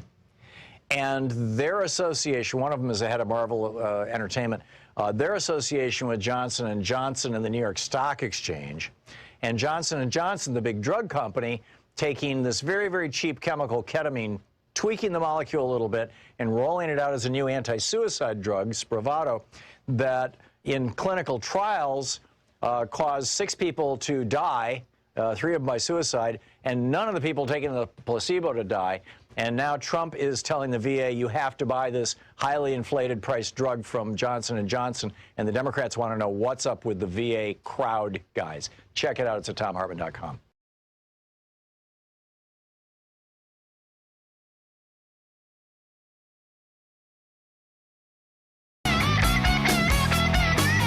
Did you all see this letter that Donald Trump sent to Chuck Schumer? I believe it was yesterday. Schumer had sent Trump a letter saying, would you please nationalize the supply chain for masks and personal protective equipment and face shields and ventilators and respirators and N95. Would you please do that and put a military guy in charge of it? Now, of course, Trump has not nationalized the supply chain, so there is no military guy in charge of it because there's no nationalization of the supply chain. But this is the insane letter that Donald Trump replied to him with. He said, Dear Senator Schumer, thank you for your Democrat public relations letter and incorrect sound bites, which are wrong in every way. Now, you can tell either Donald Trump dictated this or Stephen Miller wrote it, because it sounds like it was written by an 8th grader. And number 1, as you are aware, Vice President Pence is in charge of the task force. Apparently, you're talking to the wrong guy. Number 2, the Defense Production Act has been consistently used by my team and me for the purchase of billions of dollars worth of equipment, medical supplies, ventilators, and other related items. Yeah, we learned that from the New York Times, but you will not use it not just for purchasing, you will not use it for forcing manufacturing. Another lie. That part was not written by Trump. Obviously, he's not smart enough to write that. Number 3, a senior military official is in charge of purchasing, distributing, etc. His name is Rear Admiral John Polazik. He's working 24 hours a day. If you remember, my team gave you this information, but for public relations purposes, you chose to ignore it. Right. He's not answering Schumer's question. Number 4, we have given New York many things. You should have had New York much better prepared than you did. And as Dr. Fauci and Dr. Birx said yesterday, New York was very late in its fight against the virus. Might that be because the President of the United States was saying, we got this under control, don't worry, everything's fine, it's a hoax? Anyhow, as you are aware, the federal government is merely a backup for state governments. If you spent less time on your ridiculous impeachment hoax, which went on haplessly forever and ended up going nowhere except increasing my poll numbers, and instead focused on helping the people of New York, then New York would not have been so completely unprepared for the invisible enemy. No wonder AOC and others are thinking of running against you in the primary. If they did, they would likely win. You have been missing in action except when it comes to the press. While you've stated you don't like Andrew Cuomo, see, he's trying to pit people against each other. This is what Trump does. He has no empathy, he has no love, he has no compassion. He doesn't have any friends, he doesn't have the ability to trust anybody, but he sure does know how to make people hate each other. While you have stated that you don't like Andrew Cuomo, you ought to start working alongside him for the good of all New Yorkers. I've known you for many years, but I never knew how bad a senator you are for the state of New York until I became president. It's like I'm speechless. This is so breathtakingly pathetic. Anyhow, Keno in Lakeland, Florida. How's our Republican moose herder here surviving, Keno? Well, trying to hang in there, Ready Tom. to leave the party yet? Excuse me? Ready to leave the party yet? Well, Ralph Nader told me that I need to stay in the party because there's a need for somebody to call for reform in the Republican Party. So that's the only reason. You're right, Keno. Ralph Nader encouraged me. Right. So a new idea during these trying times is to get people to do letter writing. I want grandparents to write letters to their grandchildren. I want friends that haven't talked to each other in a long time write letters. You know, history sometimes benefits from letters that were written during certain times of history. And also, I want to invite Joe Biden to start writing some short letters, about 2 pages, a series to the voters, which can be later composed into a book. But to encourage this letter writing, I want Joe Biden to lead the way, and he can write these letters that will encourage people, set out the views of what we want when change comes about. But like I say, I'm hoping the Moose Herder Coalition will evolve into Republicans for Biden. So what do you think about the idea of encouraging Joe Biden to write a series of short letters that can be put into a book later? I think it's a great idea, and he is starting to do sound bites and things in the media. He just doesn't get much coverage because he's not bombastic like Trump, and he's not president. But he should be running a shadow government, in my humble opinion. I think also to turn this to a more somber note, Kino, people in their 60s and 70s and 80s, in addition to making sure that their will and their personal effects are in order, might want to, particularly given that we don't have a lot to do right now, might want to take this as an opportunity to write long letters about their lives to their kids. Yeah. Tell them. I mean, when my dad died, I was going through his papers, and I found a 5-page letter that he wrote to his father when he joined the Army in 1944, and or 45, whatever year it was. It was the year that the war ended in Europe, and I just sat there crying as I was reading this letter, as my dad is pouring his heart out to my grandfather. I'd never seen it before, and I think you're onto something, Kino. I think you're really onto something. And good luck. Hang in there. You're going to reform the Republican Party one of these days. I know it. Kino, thanks for the call. We'll be back. It's 28 minutes past. You're listening to the Thom Hartmann Program. Call 202-808-9925. Anything Goes Friday, taking your calls and whatever you'd like to talk about right after this.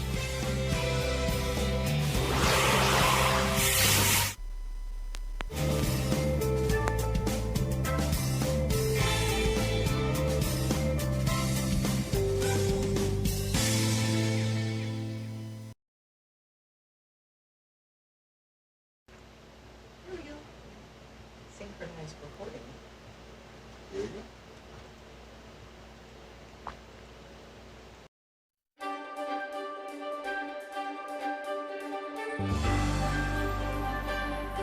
Our book today is Why Women Have Better Sex Under Socialism and Other Arguments for Economic Independence by Kristen Godsey.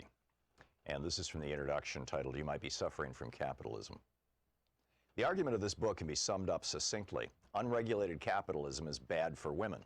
And if we adopt some ideas from socialism, women will have better lives. If done properly, socialism leads to economic independence, better labor conditions, better work-family balance, and yes, even better sex.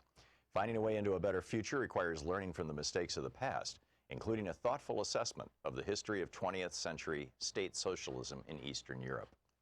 That's it. If you like the idea of such outcomes, then come along for an exploration of how we might change things. If you're dubious because you don't understand why capitalism as an economic system is uniquely bad for women, and if you doubt that there could ever be anything good about socialism, this short treatise will provide some illumination. If you don't give a whit about women's lives because you're a gynophobic right-wing internet troll, save your money and go back to your parents' basement right now. This isn't the book for you. Of course, some might argue that unregulated capitalism sucks for almost everyone, but I want to focus on how capitalism disproportionately harms women. Competitive labor markets discriminate against those whose reproductive biology makes them primarily responsible for childbearing. Today, this means humans who get pink hats in the hospital and the letter F next to the name on the birth certificate, as if we've already failed by not coming into the world as a boy. Competitive labor markets also devalue those expected to be the primary caregivers of children. Although societal attitudes have evolved in this regard, our idealization of motherhood means that most of us still believe that baby needs mama, a whole lot more than papa, at least until the child is old enough to play sports.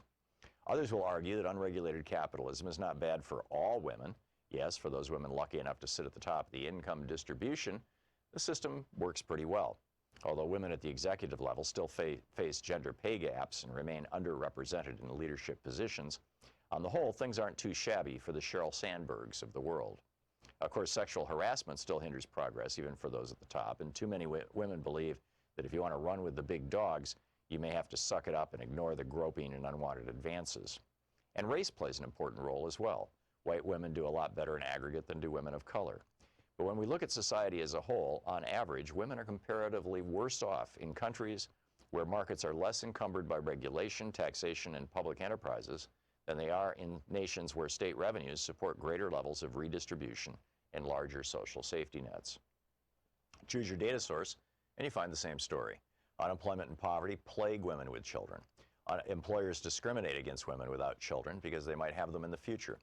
In the United States in 2013, women over the age of 65 suffered from poverty at much greater rates than men and dominated those in the category of extreme poverty.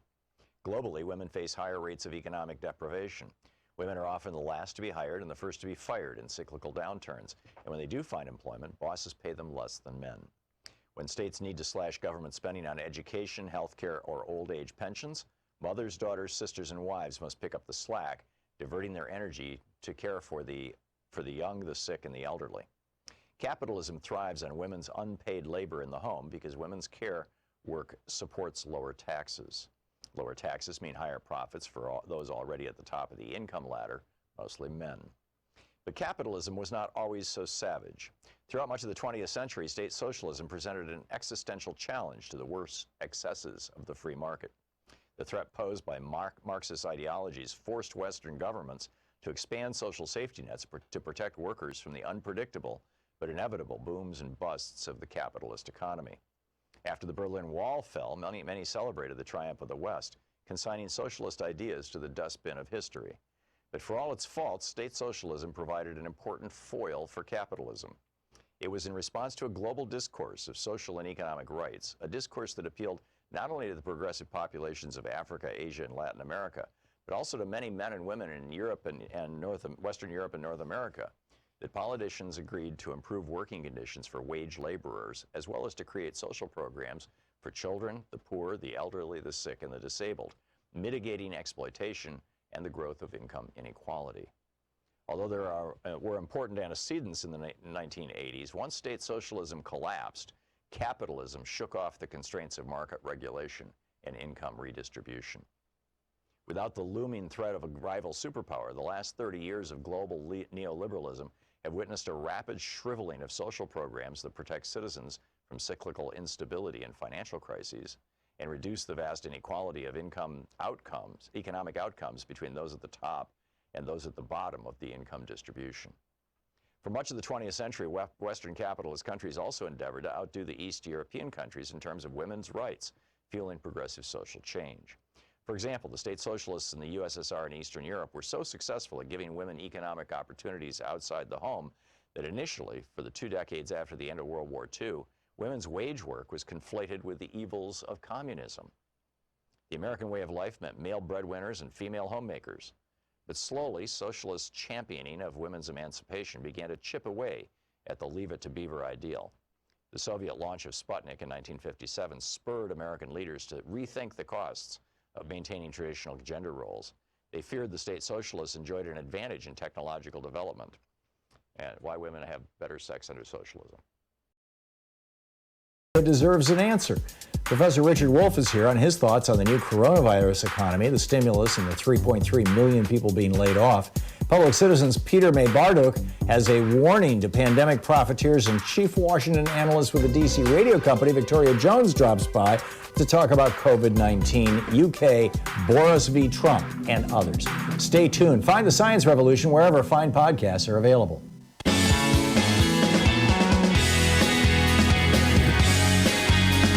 Did you see where this guy hijacked a train in Los Angeles near the port and tried to drive a locomotive into the ship, into the USS Mercy? He was a QAnon follower, and he believed that the Mercy, that the ship was going to be taking good, loyal, patriotic Americans who happened to get infected with the coronavirus off to Guantanamo. These people are nuts. I mean, it's mind-boggling. Anyhow, it's Anything Goes Friday. So Carl in Ocala, Florida. Whoops, hang on just a second here, Carl. There you go. You're on the air. Hello? What's up, Carl? Oh, yeah. Thank you, Tom. We've talked a couple times. I had a question and a comment. I've gotten to the point where I just turn the TV off at 5 o'clock. This incredible backslapping dog and pony show that this moron in the White House puts on, it's just beyond belief. I have to do that every day, or I'm going to throw up. Louise and I are using it as the opportunity to put on our YouTube exercise videos and work out with some dumbbells. Well, and then after that's over, I go to BBC and I watch BBC for an hour. But back to you. I'm sorry, Carl. That's a good solution. I have one thing I wanted to say was that I write a lot sitting home. I'm older. I'm retired. I'm the old retired Marine. You and I have talked a couple of times. And spending this time writing to senators and representatives, and I even actually tried CNN and MSNBC. I was really concerned about the lack of backbone, the lack of guts, the apparent fear, the absolute stone-cold fear that you will be banned forever from that press room if you actually try to pin him down and get him to answer a question, or force him not to, make terrible comments about what is with the media. I thought they were supposed to be there to get answers, get straight talk, and stop the political stuff, and get the facts flowing. But we're not doing. Well, about half the people in that room are like people from One America Network and Fox. I mean, they're basically there to fawn all over him and suck up to him, and he always calls on them. And then you've got a few real media people in there, and I think he thinks that it works to his advantage when he gets in fights with people like Michelle Cinder. Hey, let's take on a black woman. Trump always thinks he wins those kinds of things. He doesn't, of course. He just looks like a fool. Yeah. But that's. It's hard not to look like a fool when you are a fool. Pretty difficult job for him. One of the toughest jobs he faces is to look like a normal, rational, intelligent human being. The one question I wanted to ask was, can you give us any information? I've heard bits and pieces about, and I think, I got to be honest with you before I ask the question, I think this may be the wrong time. As a Marine, been in combat, you don't do an after-action report or analysis while you're fighting up the hill. You just don't do it. You wait till afterwards when all the facts can be put together. You get a little more rational thinking. But is there something going on with Pelosi and Adam Schiff and a commission to investigate how Trump has just so thoroughly screwed this thing up? Well, let me just correct your metaphor or analogy or whatever it is, Carl. While the soldiers who are climbing the hill are not doing an after-action report, the academics who are observing the war and preparing the histories, they're absolutely evaluating what's going on and determining what happened. And the reporters who are reporting on it are determining what's happening and evaluating it. And that needs to be being done right now, and it is to a large extent, particularly in the media, in the print media in particular. And the New York Times, the Washington Post have been doing actually a pretty reasonable job of this in many ways. And but Adam Schiff wants to put together a 9/11 style commission, a bipartisan commission that will look into the failures that led to Donald Trump pissing away 2 months. I think you're going to find that those failures fall entirely at the feet of Jared Kushner, who told Trump this wasn't a big deal, that he had gotten very smart about this, and he had run his own projections and his own numbers, and that everything's going to be fine by April and all this kind of stuff at Jared Kushner and Donald Trump's feet. And but Miller was involved in that also. He was persuading Trump to call it a hoax, Democrat, and all that stuff. But my analogy wasn't really with Sean Hannity. The Marines going up the hill. People forget this. Officers. We always put together an after-action report. Officers do when the objective is won or whatever. I wasn't talking about the guys running up the hill firing the guns. But anyway, you're right. You're right. I just wondered: is it something happening, or are they doing it, or? To the best of my knowledge, they are trying to get it included in the next piece of legislation. This is something that Congress, if any dollars are going to be spent doing this, it has to be authorized by the House of Representatives and then the Senate and signed by the President. And so it's something that they'll slide into the next bill, and that Trump will probably put a signing order on saying, I'm not recognizing that. So Anyhow, Carl, thanks a lot for the call. That's a good one. Christian in Bronx, New York. Hey, Christian, thanks for watching us on YouTube. What's up? Hey, Tom. It's nice to talk to you. I watched Amy Goodman's interview of Tara Reid earlier this week on Democracy Now!, and Tara Reid seemed highly credible to me. And so my question is, do you think this is a potential Me Too situation for Joe Biden coming up that just hasn't I kind of doubt it. Yet? Her first assertion, this is the woman who is saying that Joe Biden was inappropriate with her, and her first assertion was that he put his hand on her shoulder. Well, he did that to me and to my wife too. Gee, and then as the press was like ignoring her, she went through a whole series of stories that escalated in intensity, and that gives me pause. That said, I don't want to be one of these media naysayers. This is a story that's going to have to, and I don't want to be one of the people who doesn't believe the woman. And sometimes people change their stories for good reasons. But I think that this is something that's going to have to work through the media machine. But the fact that Ronan Farrow has no interest in this, the media that really blew open the Me Too stuff, many of the reporters have come out and either said that they don't think that there's any there, or that they're not going to bother investigating it, speaks volumes.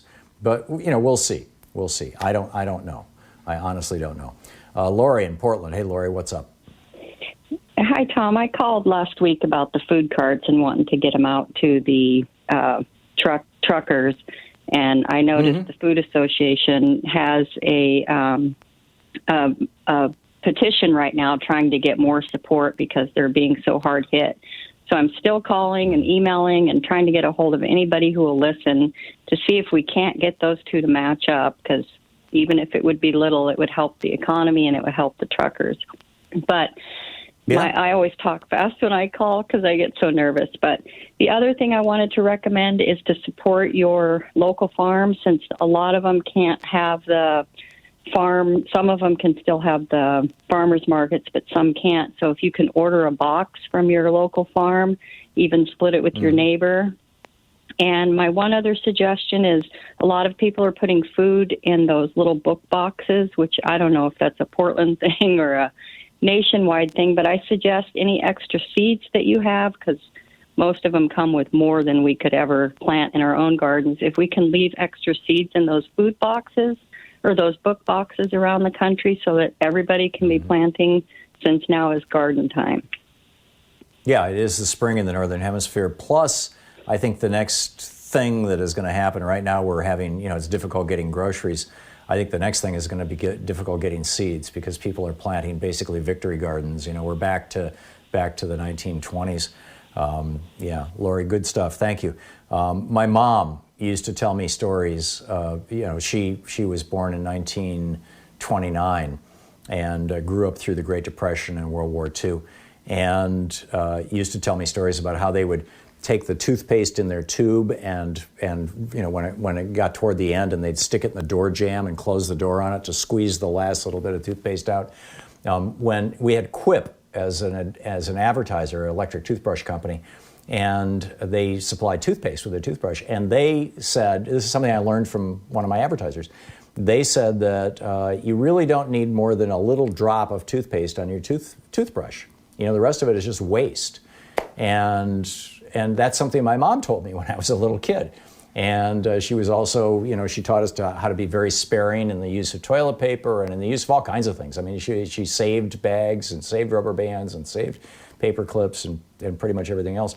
And there was that whole eat all your food, thing. And I'm starting now, as Louise and I are living under these restrictions, I'm starting to absolutely understand where she came from on that, and thinking that, an entire generation is going to be coming along thinking like this and developing these strategies. And one of those strategies is going to be growing gardens. FDR encouraged these gardens in your backyard or even your front yard, called them victory gardens, to take the load off the supermarkets so that the food supply of the United States could be redirected to the soldiers who were fighting in Europe and Asia. You have to feed your armies. And so, we were all just growing our own foods. I suspect that that's probably happening right now. I know that we've ordered some potting soil and some stuff for indoor growing to grow some lettuce and things, because I'd much rather grow my own greens and know that nobody sneezed on them than get ones from the store. So, step by step. Anyhow, it's Anything Goes Friday. Back with your calls in a minute. To Thom Hartmann. Visit ThomHartmann.com for audio and video archives. Taking back the mainstream media 3 hours a day, 5 days a week, right here. Thom Hartmann here with you. We'll be right back.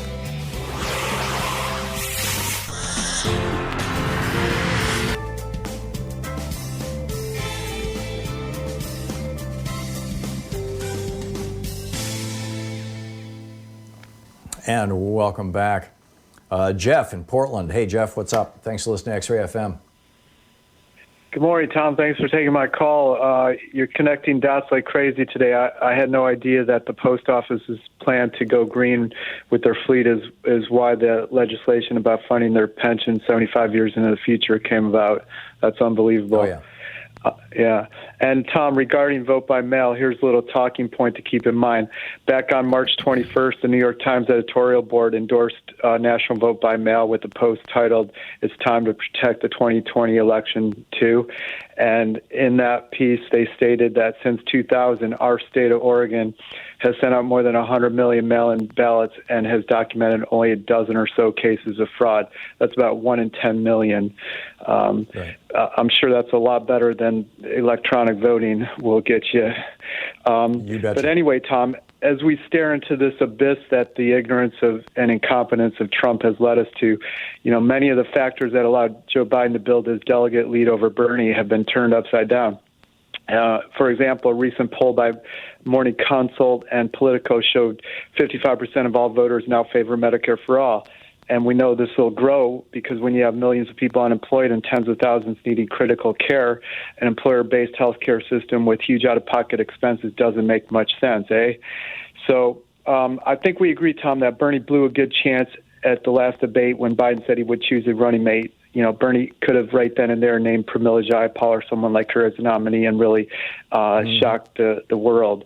But my question, Tom, knowing Bernie as long as you have and knowing we need a progressive agenda now more than ever, do you think Bernie can recalibrate his approach, maybe think outside the box strategy-wise more and get back into this race? I don't know, Jeff. I honestly don't know. I thought that there was a 2 or 3 week window there where everybody in the country thought he was ahead and he was going to be the nominee, and he continued to attack the party establishment. It was a moment for healing, and he missed it, which saddens me. We'll see. The math is still possible for Bernie, and I realize Nate Silver is saying he has less than a 1% chance. I'm not sure that that's true. Although if you bet against Nate Silver, you're taking your life and reputation in your hands. Well, he was wrong. He was wrong about. He was wrong about 2016, and I think he was wrong about something before that too. I think that's because he didn't have voter election fraud in his model. He didn't realize how many hundreds of thousands of voters are being thrown off the rolls or were going to be given provisional ballots in those 4 states.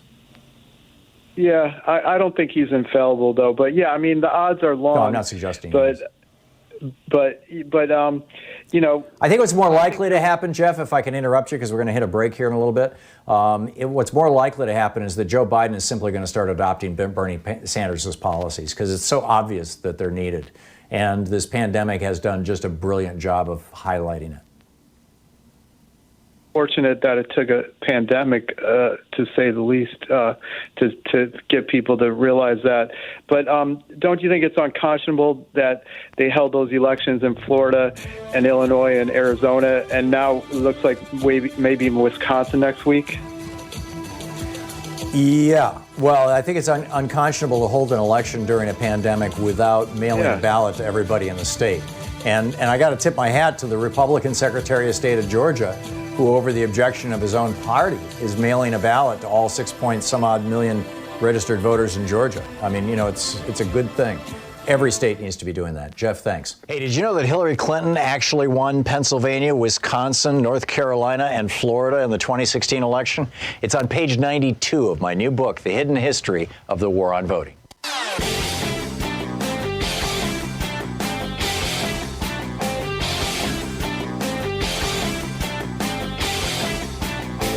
got a new video. Hey, we have a special new video up for supporters supporters of our program over at ThomHartmann.com. And this is about just a it's totally about bizarre how story FDR about these three guys with no VA experience, not even veterans, who are all big shots down at Mar-a-Lago, that Donald Trump has put in charge of the Veterans Administration functionally. And their association, one of them is the head of Marvel Entertainment, their association with Johnson & Johnson and the New York Stock Exchange, and Johnson & Johnson, the big drug company, taking this very, very cheap chemical, ketamine, tweaking the molecule a little bit, and rolling it out as a new anti-suicide drug, Spravato, that in clinical trials caused 6 people to die, 3 of them by suicide, and none of the people taking the placebo to die. And now Trump is telling the VA, you have to buy this highly inflated price drug from Johnson & Johnson, and the Democrats want to know what's up with the VA crowd guys. Check it out. It's at ThomHartmann.com.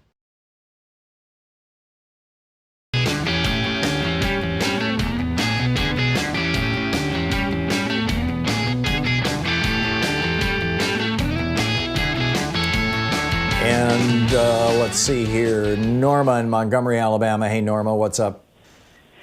Well, Tom, I've been thinking about that check that supposedly people are going to get for being unemployed, that $600 check they're going to get for above their... No, once a month. No, it's per week, actually. It's $2,400 a month. Well, that's different. And that the $600 check is supposed to increase their unemployment check for 1 check a month. And that's not enough. So people across the street have 2 jobs each, which they average $400 a week on. And so that's the unemployment check is about $320 here in Alabama for maximum. So they're going to wind up short about $500 a week, and there's no way they can make it. And I keep thinking about all of these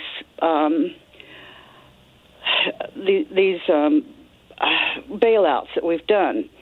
And Pelosi is trying to get a commission started to check to see where the money goes, and they're laughing at her on Fox. But if they can pull $4 or $5 trillion out of thin air for the rich, why can't they pull more money out of thin air for the people? We, the people, can no longer afford the rich. We cannot afford the rich anymore. The people need help, and they're not getting it. Yeah. What am I missing here? I'm looking at CNN, and a historic expansion of unemployment insurance. The federal government would give jobless workers an extra $600 a week on top of their state benefits for 4 months as part of the $2 trillion stimulus bill. I thought this was like a big chunk of a billion of it. Yeah, regular state benefits range from $200 to $550 a week, and this will add $600 per week to it. And this is why on Fox News and on Right Wing Hate Radio, they were saying that this is going to be a disaster because there's going to be a lot of people who can make more on unemployment than if they keep working, and so they're just going to go on unemployment. Of course, Republicans are always concerned that somebody who's unemployed or low wage is going to take a government, but I'm pretty sure that that's how it works. Oh, okay. Well, I watched Bernie's speech on the Senate floor where he was yelling at the Senate for being snobs and putting the poor people down. But the majority of the money, they're talking about another bailout to bail out the oil companies, and then they're going to probably come up with one to bail out the communication companies when people can't pay their phone bills. And Trump is meeting with the oil companies today, He's meeting with the 6 or 7 industry executives. Yeah, and this is, I don't know what that man's name said. This was 50s oil prices, and that's not true, because I remember on a Sunday ride when my father stopped to get gas, it had always been 18 cents a gallon, and it went to 22 cents in 1 week, and my mother thought he was going to kill the man. But no. I remember when it was 25 cents a gallon. Yeah, well, we could bail out anybody but us. And so far as I'm concerned, we can no longer, as a country, afford the rich people. They've had enough. I'm with you. Get in the back of the line was my rant a couple weeks ago. I'm absolutely with you. Thank you, Norma. Well said. Josh in Millerton, New York. Hey, Josh, what's up? Hey, Tom. So I just wanted to disagree with E.J. Dionne, this whole concept that, obviously, progressives and moderates should be talking to each other. However, the powerful, as you know, and as so many of us, I think is clearly obvious now, the powerful have so many advantages in our system. So if the moderates got on the side of the left and decided, we need hard solutions to climate change, we need hard solutions to our economic woes, there's going to be compromises anyway. And things are never going to go the way the lefties want them to go. But, if the moderates get on the side of the liberals and the lefties and the progressives, at least we'll have a really firm place to start from in negotiations. I think it's like when Obama, he went into the room and he'd already negotiated with himself and his people and asked for less money in the stimulus. Then a lot of shrewd economists who care and are progressives said that he should ask for it. We ended up with a lot less money than we should have. So if he had just gone in from the beginning and said, we need... So what's your point, Josh? That we need to really firm up the progressive base, and I urge moderates to get on our side and to ask for... Yeah, I do too, but it's not going to happen by jawboning. It's going to happen when you get enough progressives inside the Democratic Party as precinct committee people and as volunteers and as candidates that essentially more than half of the Democratic Party becomes progressive. Right now, a little more than half of the Democratic Party is still taking a lot of money from lobbyists in industries like insurance and health insurance and pharma and take your choice, right? And we need to change that. And that's a matter of grassroots activism. That's a matter of people showing up. I get your point, but you have to understand that when people like E.J. Dionne say moderates, what they really mean are politicians funded by corporations. And that's the problem that we have, but it's a problem that was created exclusively by the Supreme Court. Anyhow, we'll be back. It's Anything Goes Friday. Stick around. You're listening to Thom Hartmann.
Our book today in the Thom Hartmann Book Club is Stand Up, Struggle Forward by Sanyika Shakur. This is a book that was written back in the late 90s, but it's still very, very timely. This is from the second chapter titled Class Antagonisms Inside the Fundamental Contradiction of National Oppression. Having just passed the 19th and quickly approaching the 20th anniversary of the LA Rebellion, we should be reminded here of what Rodney King whimpered as he stood in front of a bank of microphones surrounded by class enemies and neo-colonial politicians. We should remember how he'd been dressed in that non-threatening cardigan sweater, white shirt, and black tie, how his hair had been tortured into submission by a jerry curl. We should reflect as well upon how timid and spooked he looked, and on how concerned and stern those who flanked him were as well. That was a Kodak moment. It was staged to foster an image of contrition and resignation, submission, a victim. Rodney King had been led to believe, through a bourgeois sense of reasoning, that the rebellion was really about him, that the reason new Africans and Mexicanos took to the streets of South Central was the result of his filmed beating. That, of course, is typical of mechanical bourgeois thinking. What it's not typical of, however, is someone from the hood. And this cuts both ways. No one in the hoods and barrios ever thought it was about Rodney King. We'd all seen the film over and over like everyone else, but that was par for the course. We'd always seen that, long before anybody caught it on tape. Actually, we'd experienced much more than that. Why, it's safe to say that the hoods had gone to war with each other in vicious waves of internal, intra-class combat for much less than that. Though, because of a general colonial mentality which prevents the challenging of bottom-up oppression, the same hood forces will not, in any systemic way, wage war on the pigs, or for freedom, land, and socialism. Rodney King alone, and of his own accord, would not have thought to hold a press conference to ask the asinine question, in the form of a whimpering request, can't we just all get along? The fact of the matter is, we are getting along. New Africans and Mexicanos are getting along just fine. What we couldn't understand was why he was admonishing us for getting at the exploiters of our communities. The impression he gave, with his handler's hands up his back like a ventriloquist troll, was that a race riot was going on, as if we had all begun to kill each other or burn and rob each other's homes. His handlers compelled him to send up a false flag, a diversion. But you see, this was the very thing that exposed the class interests and reactionary politics of the Uncle Toms that had been designated to handle him, and by extension, us. Let's go back for a minute. Let's talk social development, aka history. There exists a fundamental contradiction in our lives that, like an elephant in the room, no one wants to acknowledge. As a consequence of the war waged upon various African nations by European powers, those of us captured and kidnapped were taken out of our own self-determining social developments and violently forced into Euro-American history. This is not simply a clever play on words. This is a reality. We lost the ability to control our own destiny. Read that again. From that time until now, the fundamental basic contradiction between the U.S. oppressor nation and our own oppressed and colonized nation has been the governing imperialist relationship, which is to say, us not being in control of the qualitative factors that determine our lives as a people, as a nation. Our tradition of struggle against this fundamental contradiction has taken many forms, some hidden or obscured, some open and hostile. But all of these have been open to resolve the fundamental contradiction and to regain our independence. While there have been some bona fide struggles to resolve the contradiction, there have also been reactionary neocolonial struggles waged by internal enemies loyal to the oppressor nation and culture that have tried time and time again to subvert and control our destiny for the benefit of the capitalists. They've come among us, always imposed from above, stirring up emotions and giving lip service to progress, equality, justice, and prosperity. These always within the colonial confines of the oppressor's arrangements, and none collectively ever materialize, because without a resolution of the fundamental contradiction, that is the freeing of our productive forces from U.S. imperialism and the governing of our own affairs, we'll remain a minority within the American system as opposed to a majority in our own, and subjected to the established bourgeois social contract, i.e. colonialism, neo and post. We can parade all through the empire with black congressmen, black mayors, black governors, black police chiefs, black Supreme Court justices, hell, even a black president. And absolutely nothing will alter the genocidal relationship that governs our national oppression here, because the blacks are part of the colonial apparatus. They have made a strategic alliance with the capitalist imperialists to act as go-betweens in our oppression and exploitation. This is a conscious class stand. The black petty bourgeois is not innocently confused, like, say, Mrs. Jackson across the street is, about our national oppression, about the existence and subjugation of New Africa. They are well-read, have traveled in our experience. They've just chosen sides against us and in favor of our historical enemies. And the sooner we recognize and internalize this, the better off we'll be. Black ain't nothing but a color. As a designation of our national identity, it has played out. It is a superficial understanding at best and a foolish and dangerous analysis at worst. We have no collective control over the qualitative factors which determine our lives. We do not, in other words, control our destiny, not as a people or a state. The book is Stand Up, Struggle Forward by Sanyika Shakur. We've got a new video up for regular supporters of our program over at thomhartmann.com, and this is about just a totally bizarre story about these three guys with no VA experience, not even veterans, who are all big shots down at Mar-a-Lago, that Donald Trump has put in charge of the Veterans Administration functionally. And their association, one of them is the head of Marvel Entertainment, their association with Johnson & Johnson and the New York Stock Exchange, and Johnson & Johnson, the big drug company, taking this very, very cheap chemical, ketamine, tweaking the molecule a little bit and rolling it out as a new anti-suicide drug, Spravato, that in clinical trials caused 6 people to die, 3 of them by suicide, and none of the people taking the placebo to die. And now Trump is telling the VA, you have to buy this highly inflated price drug from Johnson & Johnson, and the Democrats want to know what's up with the VA crowd guys. Check it out. It's at ThomHartmann.com.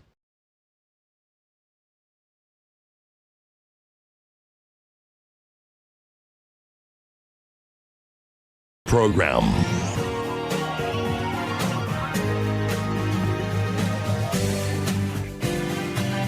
Welcome back. Thom Hartmann here with you. The FDA has just authorized an antibody test for the coronavirus.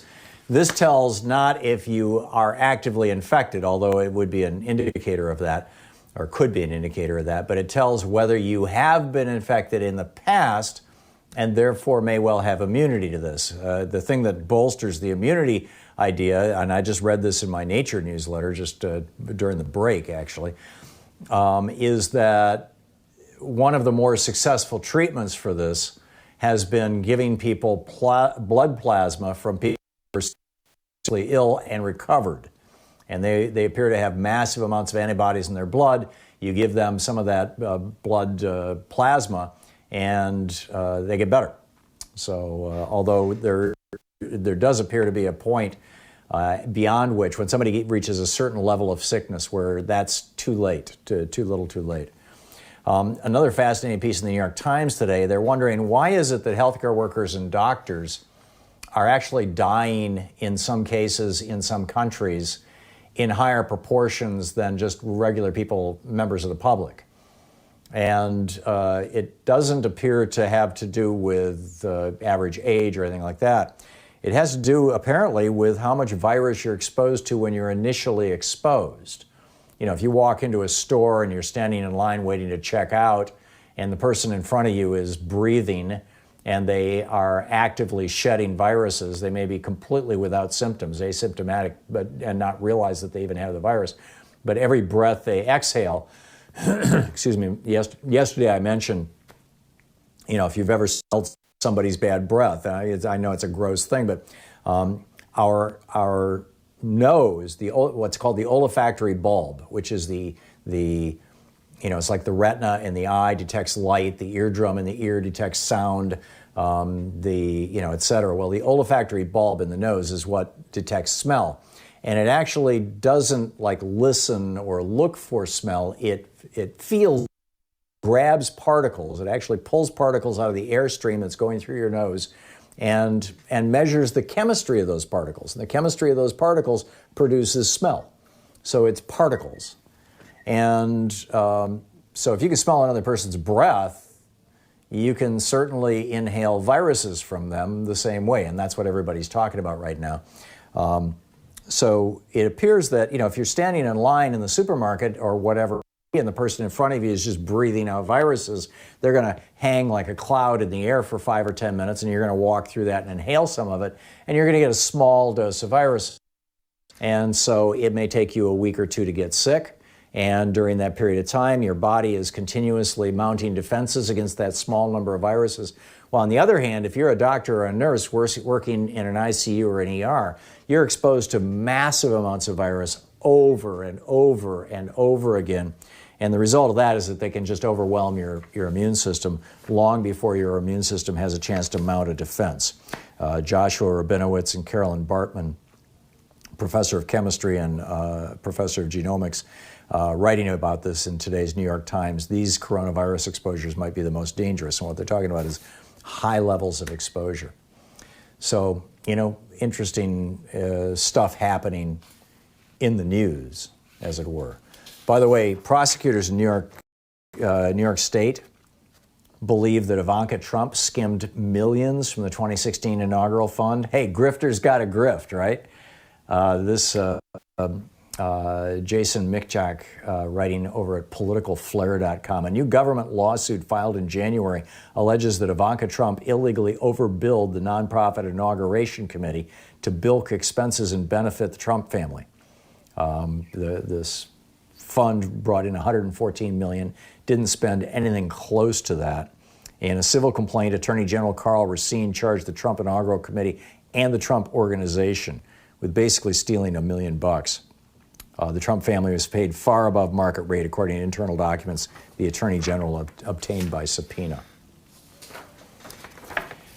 So, anyhow, I've got a pile of other news here. I guess probably a lot of it can wait until next week. So let's just pick up some of your phone calls here and see what's on your mind. Jerry in Farmington, Missouri. Hey, Jerry, what's on your mind today? Thanks for watching Free Speech TV.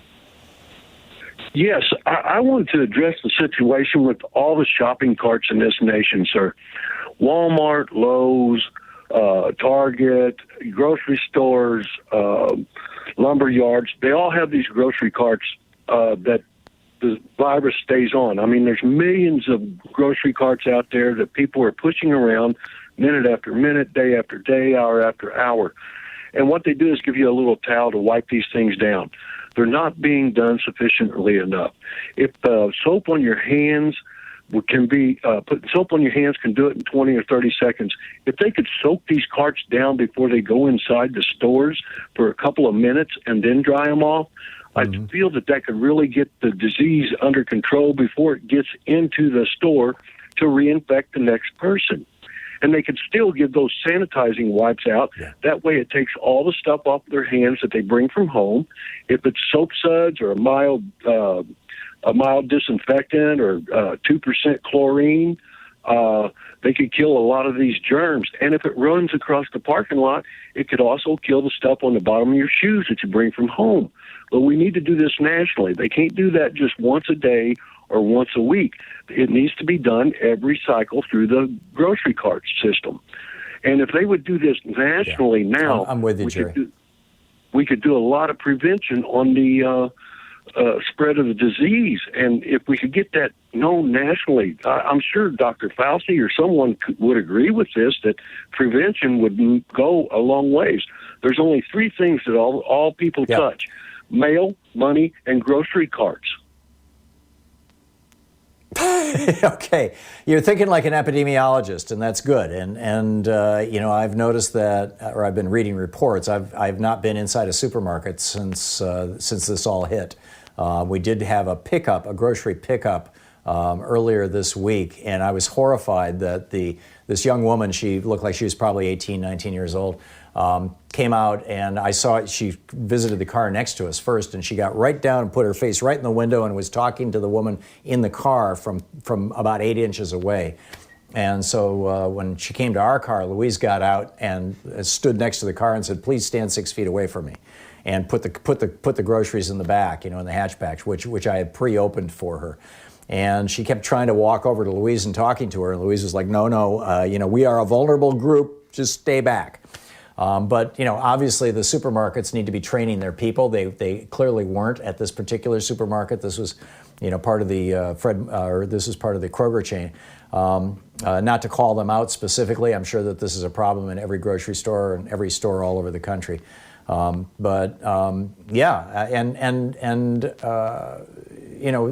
we're learning, I mean, this is just, it's only been, we have known for some weeks, maybe months, that person-to-person transmission was happening without physical contact, and there was an assumption that it had to do with coughing. Well, now what we've learned is that anybody who's infected, and you can be infected for weeks. In fact, you can be presumably infected for up to a month and never even show symptoms, but all that time you're blowing viruses out, and that around your head, and particularly in front of you, unless you're walking, there is like this giant cloud, just to visualize it as a giant pink cloud of viruses that you're exhaling, virus particles. And and people walk through that cloud and are breathing normally, and boom, the virus is in their body, and they're getting infected. And the same thing with the grocery carts. I mean, Jerry, I think your point is well made, and something that we need to be considering. It's 15 minutes past the hour here on the Thom Hartmann Program. It's Anything Goes Friday. We'll be back with more of your calls. We can talk about coronavirus. We can talk about pigeons from the planet Xenu, whatever floats your boat. We'll be right back. George Conway, by the way, still going after Donald Trump. It's incredible. This is the Thom Hartmann Program. That would be Kellyanne's husband, although I doubt he still will be after all this is over. Currently they're living apart, which is sad.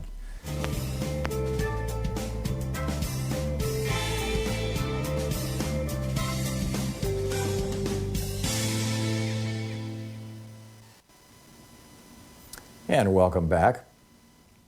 Let's see here. Daryl in Seattle. Hey, Daryl, what's on your mind today? Hi, Tom. Thanks for taking this long-time listener's call. I have a couple comments on Bernie. In my opinion, his usage of the S word too many times, too many in too many contexts, and pointing to socialism success in Denmark and Sweden. Right. Yeah, played nicely in the enemy's hands. I worked in the mid-'60s in Copenhagen. I learned a form of socialism through bongs and beetles and my long hair. Never got arrested. We hung out in the main square in Copenhagen every chance we had. It was a lovely country. Did they have that little kind of town in downtown Copenhagen that was like this giant park where all these hippies had built these kind of hippie houses, and it was independent of the... I forget the name on that one. They've kind of yuppitized I forget the name that. too. It's a They've complex taken in yuppies, and we were there about 4 years ago. I know. It's turned into a theme park, you know. Oh, yeah. Well, yuppie But when Louise and I were yeah. there a decade ago, it was pretty fascinating. Isn't it? You could get hash cookies, the best you've ever had, the salads, and they were Renaissance people, really. I mean, the ones that could cook. Yeah, well, they were all hippies. So anyhow, you were saying... Yeah, well, I was right at home. I'm one myself. After a number of return trips, I convinced my wife to witness this incredible country. Renting a mail bike was my mistake for her. She was just off the plane, and she careered into a bunch of Danish bicyclists. And to show you how polite... I yelled out, we just arrived, and there was just a slight muttering from these polite people, and polite they are, very nice. You've been there. I've heard you lectured there. Correct? And I did my show for a week from Danish radio. They lent us a studio. They'd love you. They'd love you. 7-8 years ago, yeah. Yeah, and okay, so this is a cool bit I want to tell you. A Danish friend and I were walking past a churchyard with young children playing, and I asked him, "Is the church in the daycare business?" And his answer was, "We are Christian people and have outgrown our churches. Besides, the druggies, the poor, and even the artists need a place to congregate." I love that answer. Yeah. That's so true, Danish. I mean, most Americans have never witnessed Scandinavian socialism, the blatant upside of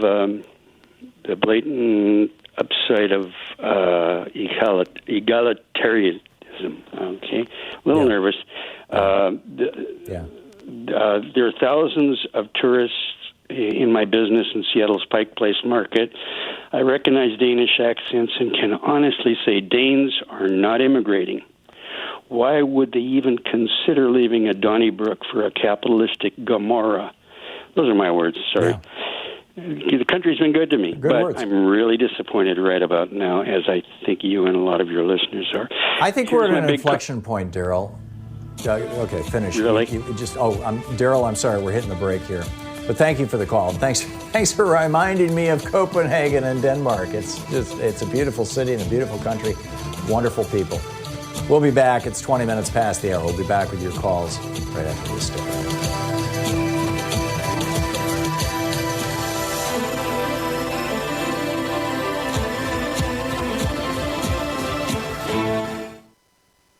Our 1-hour free podcast recaps our show, and it's available wherever fine podcasts are found. And we have the full 3-hour podcast available over at thomhartmann.com if you want to really support our program.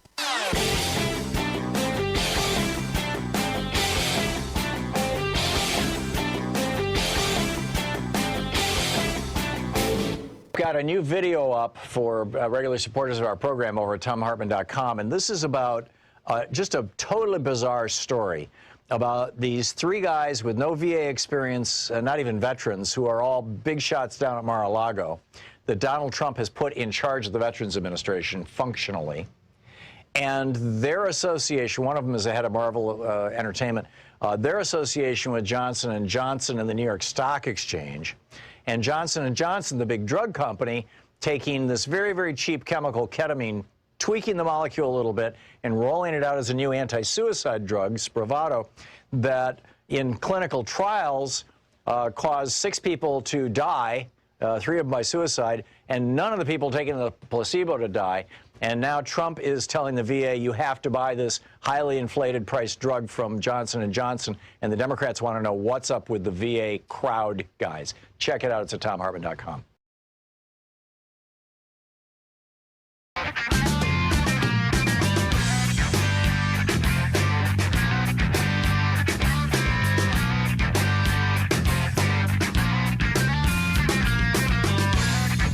Welcome back. Anything Goes Friday here on the Thom Hartmann Program. And Deborah in Denver. Hey, Deborah, what's up? Hi, Tom. I just want to talk about insurance. And you know how when you buy a service or you buy a product, you expect to get your service or you expect to get your product, and if you don't, you get your money back. I don't know how health insurance became for profit, because then that's not really insurance, because somebody's going to get denied, and the whole reason why you have insurance is to have that coverage when you need it. And so can you tell me what are the benefits? Well, of course, I know what the benefits are of nonprofit insurance, but how is it that insurance for profit can get away with this? Because they're actually kicking people off of their insurance after they've taken their money for so long, and now that they need it, they kick them off. So why haven't they had a class action lawsuit or something? Well, the theory of insurance, Deborah, is that you share risk. If you've only got 10 people in your pool and one of them gets cancer, everybody gets wiped out. Your pool can't afford it. But if you have 1 million people in your pool, or better yet, 20 or 30 million people in your pool, then the cost of somebody getting a really serious disease, or the cost even of thousands of people getting really serious, expensive diseases, is distributed over a broader base. The difference between nonprofit insurance and for-profit insurance is 20%. That's the limit that Obamacare put on it. Some of these for-profit insurance companies were operating with margins as high as 30 and 35%, but it got shrank down to 15 to 20%, depending on the size of the insurance company under Obamacare. Which is one of the reasons, of course, why the Trump administration and 20 attorneys general and governors from Republican-controlled states are suing at the Supreme Court to eliminate it. But basically, the bottom line is, if it takes a pool of whatever the pool and the payouts are, a nonprofit organization or a government organization can provide 20% more services than a for-profit company can, because a for-profit company is skimming 20% off the top to pay its executives and its stockholders.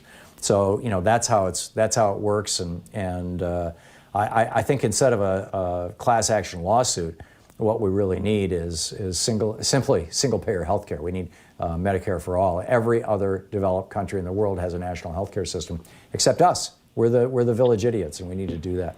Deborah, thank you for the call. Zach in North Hollywood. Hey, Zach, what's up?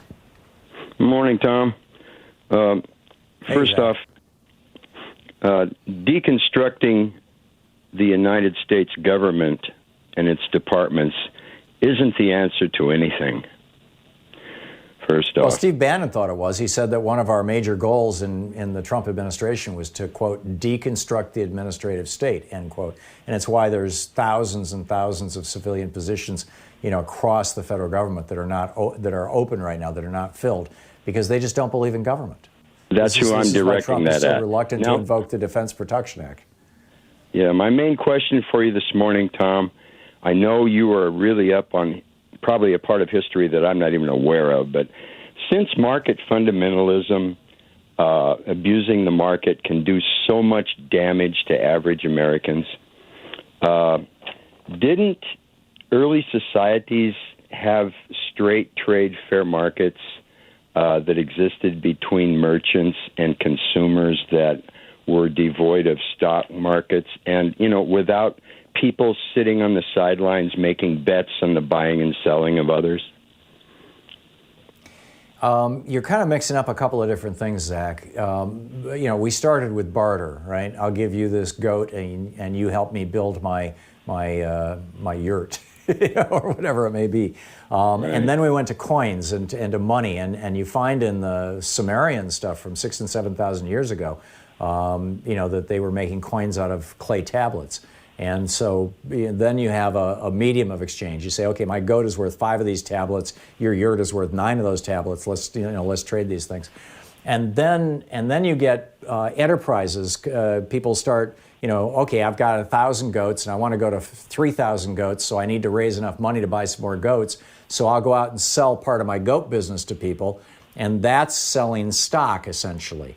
And then when enough business was developed and enough quote companies, and it could have been individuals with goats, wanted to participate in these marketplaces as a way to raise money to expand their business, then stock markets came into being. And stock markets have been around for several thousands of years, but they're all kind of different things on that spectrum. Does that make sense? Yeah, that's really interesting because now I see the difference between a guy picking up a piece of wood and carving a spoon out of it and selling that, and then a guy collecting a few goats and selling them. It's two different kind of things. The guy making the spoon, both entrepreneurs in a different way. Yeah.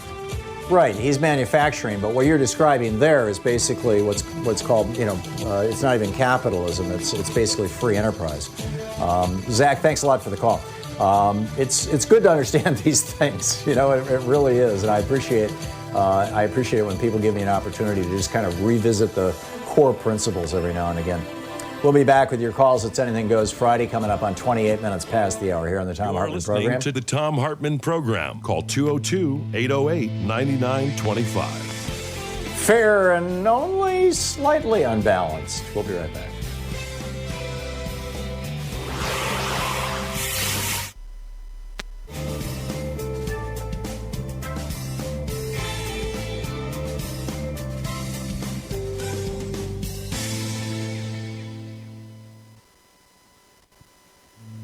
This is the Thom Hartmann Program.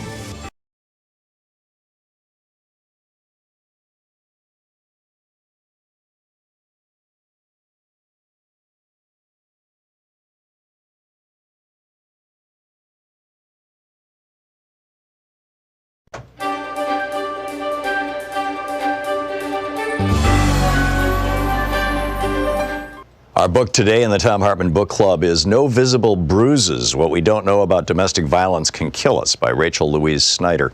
I'm reading from the preface. This is page 4. Suzanne and I exchanged small talk on her brother's driveway that day in 2010. She and the family were still in preparation and packing mode for their annual camping vacation into the hinterlands of Maine, and Suzanne had been greeted by her brother Andre with a long shopping list. She had told me she worked for a domestic violence agency in town and that they had recently developed a new program that she was calling the Domestic Violence High Risk Team. Their primary aim was simple, she said. We try to predict domestic violence homicides before they happen so we can prevent them. It sounded immediately implausible. So implausible, in fact, that I thought I'd misheard some elemental piece of it. Predict, I remember saying? You said predict domestic violence homicides? I had come across domestic violence in my reporting over the years, not only in Cambodia, but also in places like Afghanistan, Niger, and Honduras. But it had never been a focus for me. Instead, it was always adjacent to whatever other story I was writing, so much so that it was practically banal. The young girls jailed for love crimes in Kabul, the Indian child brides who gave interviews only in front of the men who controlled them, the Tibetan women forcibly sterilized by the Chinese government, the teenage brides in Niger cast from their villages after post-pregnancy fistulas made them pariahs. The Romanian women forced to give to birth multiple children under Ceausescu and who now in their early 30s were grandmothers fated to poverty. The Cambodian street workers beaten and gang raped for weekend sport by well-heeled Khmer teenagers. All of these women in every country were brutalized and controlled by men as a matter of routine. Men made the rules, primarily through physical violence. It was there, lurking in practically every story I'd ever covered around the world, a shadowy background so obvious I didn't even have to ask about it most of the time. It was as common as rain. Until that moment in the driveway with Suzanne Dubas, if I thought of domestic violence in the United States at all, I saw it as an unfortunate fate for the unlucky few, a matter of bad choices and cruel environments. A woman hardwired to be hurt, a man hardwired to hurt. But I never envisioned it as a social ill, an epidemic we can actually do something about. Now here was Susan Dubas talking about preventative measures for a type of violence that, for the first time, I saw operating along a continuum. The young girl in India married as a child, the Tibetan woman sterilized, the Afghan woman jailed, the housewife in Massachusetts brutalized by her husband. They all shared a common privation, what domestic violence victims across the world lacked: agency in their own lives. The forces that brought a Cambodian prostitute to the brink of death were the same forces that killed thousands of women and children and men, but mostly women and children, across America and the entire globe every year.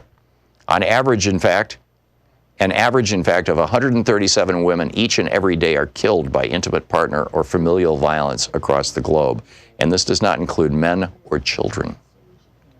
Everything in my body suddenly came alive that day.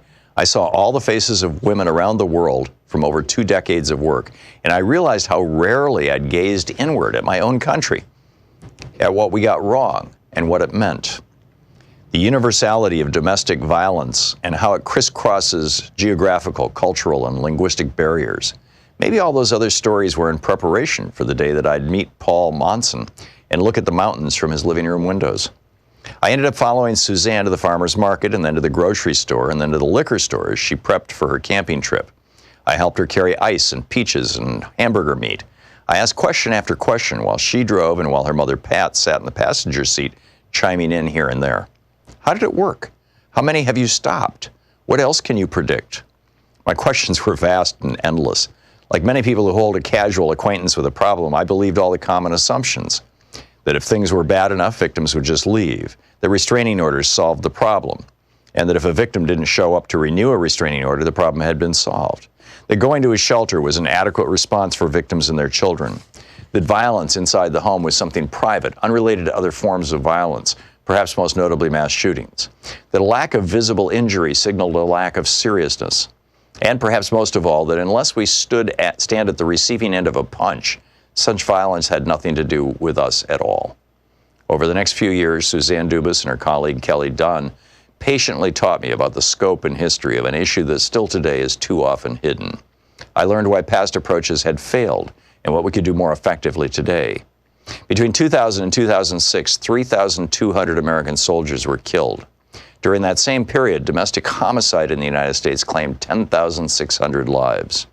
This figure is likely an underestimate as it was pulled from the FBI's supplementary homicide reports, which gather data from local police departments, and participation is voluntary.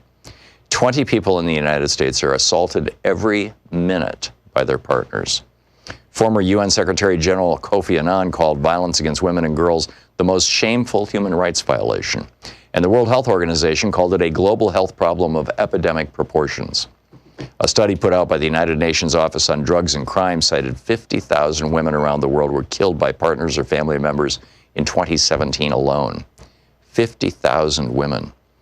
The UNODC report called Home the most dangerous place for women. The book No Visible Bruises by Rachel Louise Snyder. Radio company Victoria Jones drops by to talk about COVID-19, UK, Boris v. Trump, and others. Stay tuned. Find the Science Revolution wherever fine podcasts are available.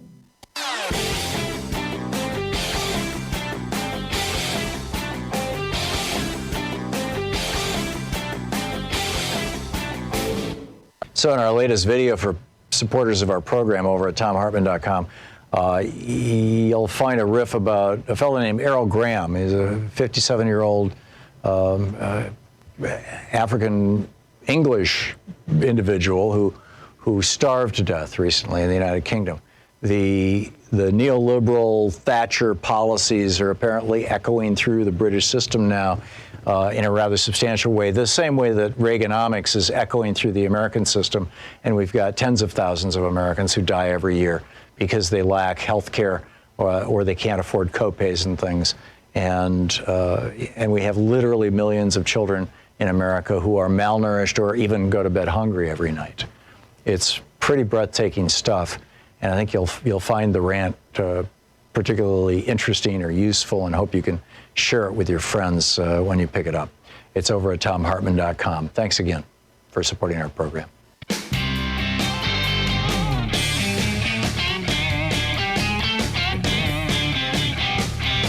Welcome back. Thom Hartmann here with you, 35 minutes past the hour. And Thomas in Roanoke, Virginia, it says here you disagree with me. What about?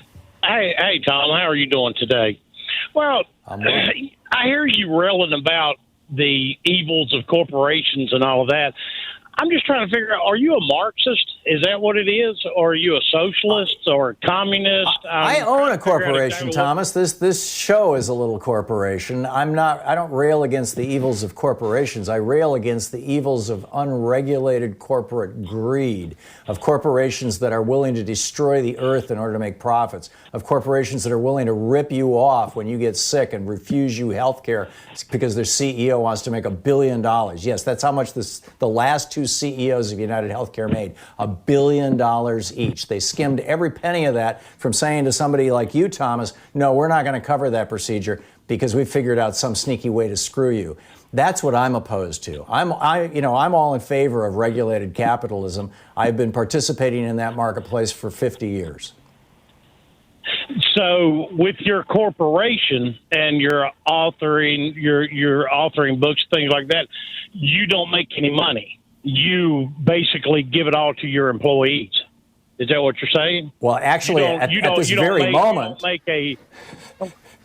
I'm sorry. At this very moment, I'm not making anything. No, I'm not taking a paycheck. So that I can pay my employees. Yeah, I believe in corporate responsibility. I believe that if you run a company, you have an obligation not just to yourself and your stockholders, but to your employees, to your community, to the business itself, and to the people and to your customers, the people that you're serving. Yeah. So when times get tough, I will suck in my belt rather than go whining to the government. Sure, absolutely, Thomas. But that said, I have made a lot of money in my life, and I'm not at all embarrassed or ashamed about that. I've worked hard for a lot of the money I made. Although I would be the first to acknowledge that if I wasn't born white and I wasn't born with well-educated parents, even though they were, not high up on the economic ladder. I mean, my dad sold vacuum cleaners and World Book encyclopedias door to door when I was a little kid before he got a decent job in a tool and die shop, which lifted us into the middle class. But nonetheless, had I been born black or had I been born really, really poor, profoundly poor,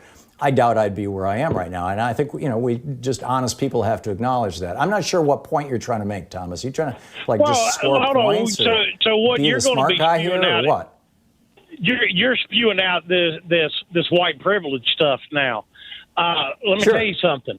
I grew up extremely poor. Okay, my dad left when I was 7 years old. Left my mother with 5 kids to raise. Okay, certain people. There is no such thing as white privilege, okay? There are people that do the exact same job I am that are African American.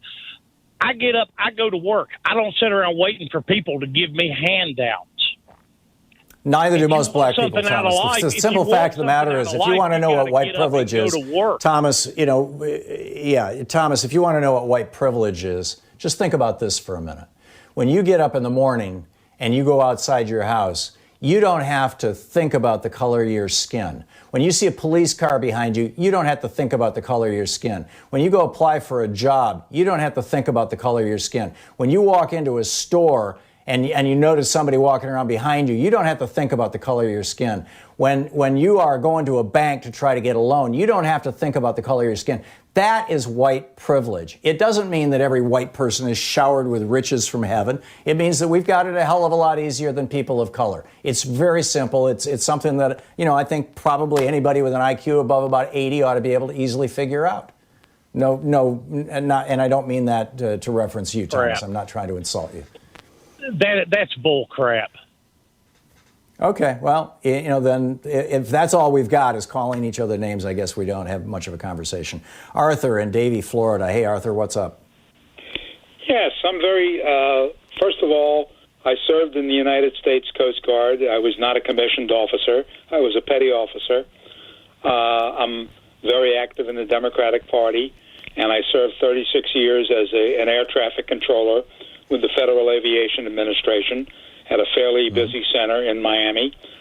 I just am very dismayed that the commanding officer of the Theodore Roosevelt, one of the largest warships on this earth, an aircraft carrier in the U.S. Naval Service, was removed from his position because of this situation with the. But he dared to implicitly challenge dear leader. You're supposed to kiss dear leader's ass. I mean, just watch the meetings in the afternoon where doctors and lawyers and attorneys general and powerful people and captains of industry, they all get up there and Donald Trump bends over and they take turns kissing his butt. I was going to say literally speaking, not literally, but verbally. And, this guy instead said, wait a minute, we're not in a war. Soldiers don't have to die. Let's minimize the risk here. Well, Trump took that as an insult and ordered his Secretary of the Navy to fire him. Yeah, it's really, really terrible. I agree with your outrage. To become a commanding officer of an aircraft carrier, you have to have a lot of smarts and you have to have a lot of experience. And it's just unacceptable. He did the same thing with John McCain, constantly disparaging him, a war hero, even after he died. And I hold the President of the United States in utter contempt when it comes to his treatment of certain people in the military. Yes, that's why I call him, using Tammy Duckworth's phrase, Cadet Bone Spurs. And he has no respect for the military. He just in fact, he doesn't even have an understanding of the military, which is a real tragedy. I'm with you, Arthur. And one last thing I'd like to say, what they need in Washington right now is a General Mattis, Mad Dog Mattis. He could run this show and do a better job than anybody that's under Trump right now. Thank you. Yeah, I agree with you, Arthur, and I would say, if you're looking for a general to run this stuff, get somebody who's been in the supply chain.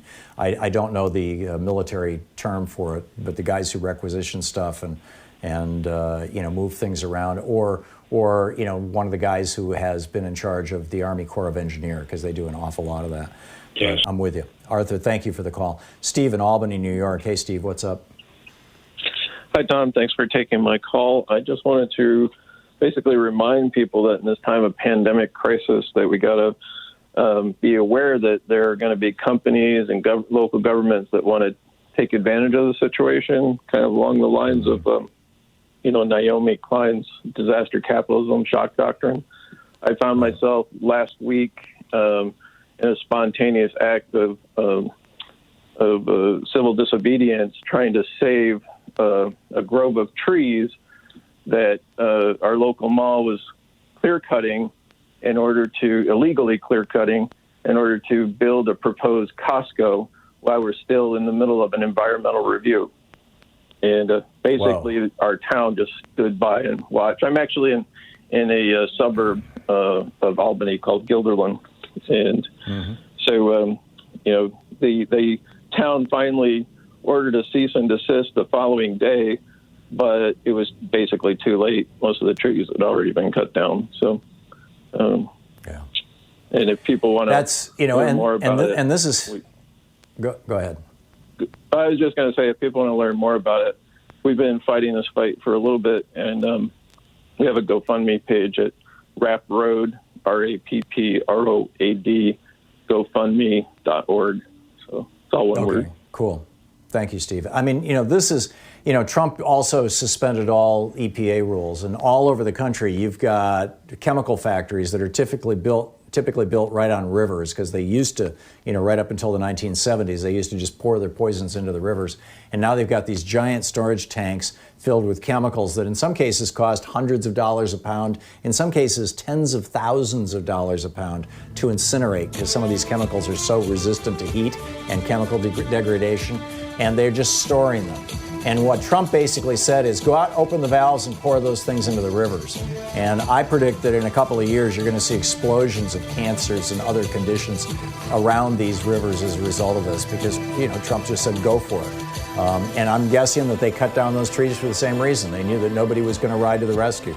Steve, good on you for what you're doing. Keep it up. Thanks. You're listening to Thom Hartmann. Visit ThomHartmann.com for audio and video archives. It's the home of the political revolution. The Thom Hartmann Program will be back with more of your calls on Anything Goes Friday right after this.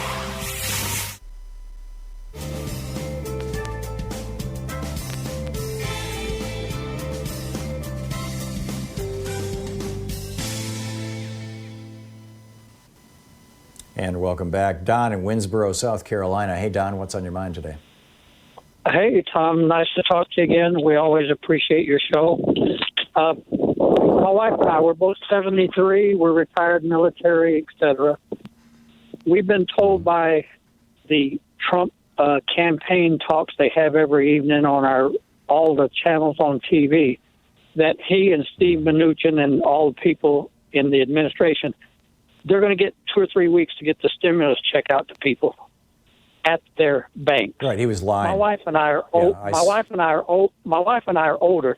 We don't like computers that much. We always have our tax return money checks sent to us at our address, and they tell us on this TV every night it's going to be 4 or 5 months to get the stimulus. Now, it's not going to cripple us, but we do have grandchildren around us and children, and we are trying to prepare for what's coming to their country and the world. And why should they be able to stand up in front of our country and say, well, if you have your refund taxes, which we get every year, sent to your address, you're going to have a 4 or 5 month wait. How can people put up with that?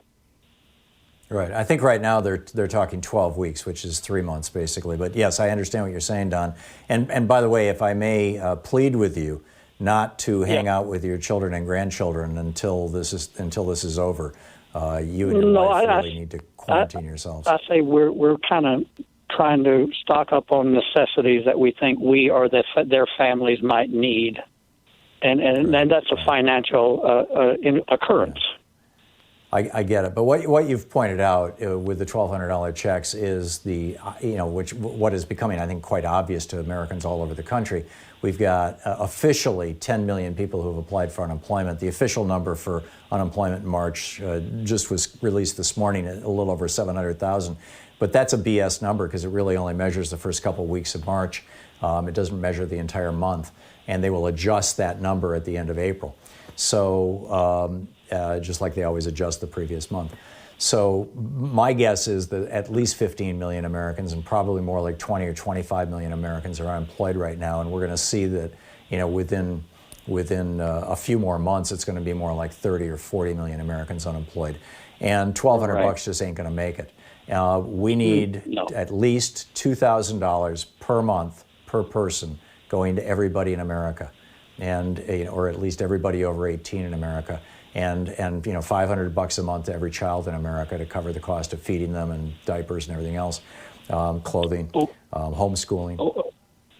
Okay, I agree with you, Tom, and I'd say all the figures and most of the data they put out is BS, and I will call the Congress, the numbers you gave me, and tell them that it is getting checks out to people 3 months instead of 2 or 3 weeks is BS. It's still not acceptable. Yeah, I completely agree with you, Don.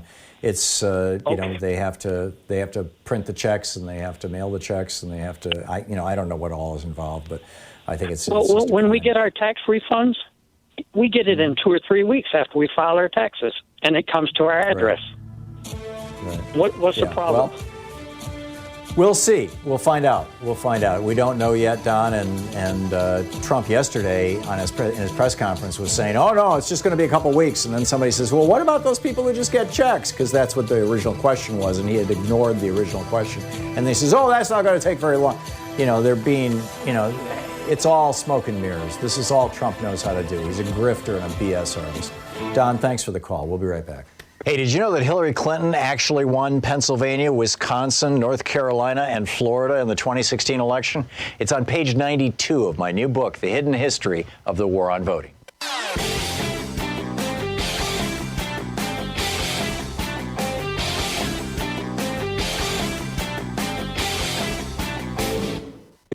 Got a new video up for regular supporters of our program over at ThomHartmann.com, and this is about just a totally bizarre story about these three guys with no VA experience, not even veterans, who are all big shots down at Mar-a-Lago, that Donald Trump has put in charge of the Veterans Administration functionally.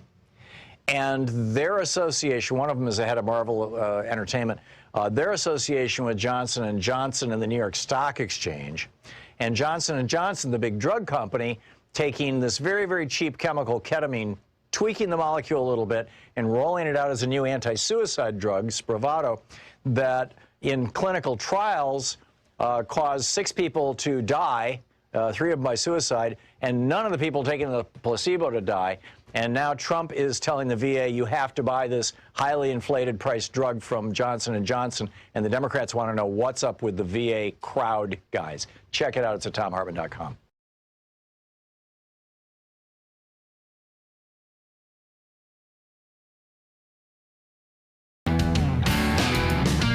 And welcome back. Thom Hartmann here with you, and Darcel in Leland, North Carolina. Hey, Darcel, what's up? Yes, I have a quick question. I have Medicare insurance, the supplemental, and I'm essentially insurance poor, and I think I briefly heard you say something about that, AARP United Healthcare. So is it necessary to cover like the 20%? That's how it was sold to me when I was going to ship. Yeah, there are 2 kinds of policies that you can buy in the commercial market. The first kind is called a Medigap policy, and it fills in that 20% donut hole that Republicans insisted on back in 1967 when Lyndon Johnson passed Medicare. They said Americans have to have skin in the game, but really it was for the insurance companies. And the Medigap policy, there's a bunch of different ones. They have letters, A, B, C, D, E, F, G, H, and some have higher deductibles than others. You have F. I believe that's one of the very best. I think that's a no deductible policy. So you're probably in good shape, whether it's from United Healthcare or from some other company. I've heard good things about Mutual of Omaha. I've heard good things about Aetna. I just personally dislike United Healthcare because we had them as an insurer when Louise got breast cancer, and they kept, turning down claims and finally, saying you're about to hit your lifetime limit. And I was just so disgusted by the way that they treated her. But the other kind of policy is what's called a Medicare Advantage plan, or Medicare Part C. And that's a wholly privatized policy where you don't have Medicare at all. And you see these ads on TV where they say, you'll get free rides to the doctor and hearing aids and we'll bring food to your house and you can have no deductibles or no copays or, and the or is the gotcha word there. The reality is that these are private corporate health insurance plans that have very, very tight network requirements where you get all kinds of surprise billing. And if you get sick in a serious way, and particularly if you end up in a hospital or with a doctor who's out of network, you could be wiped out. It could just literally wipe you out. Whereas most of the other plans don't have in-network, out-of-network.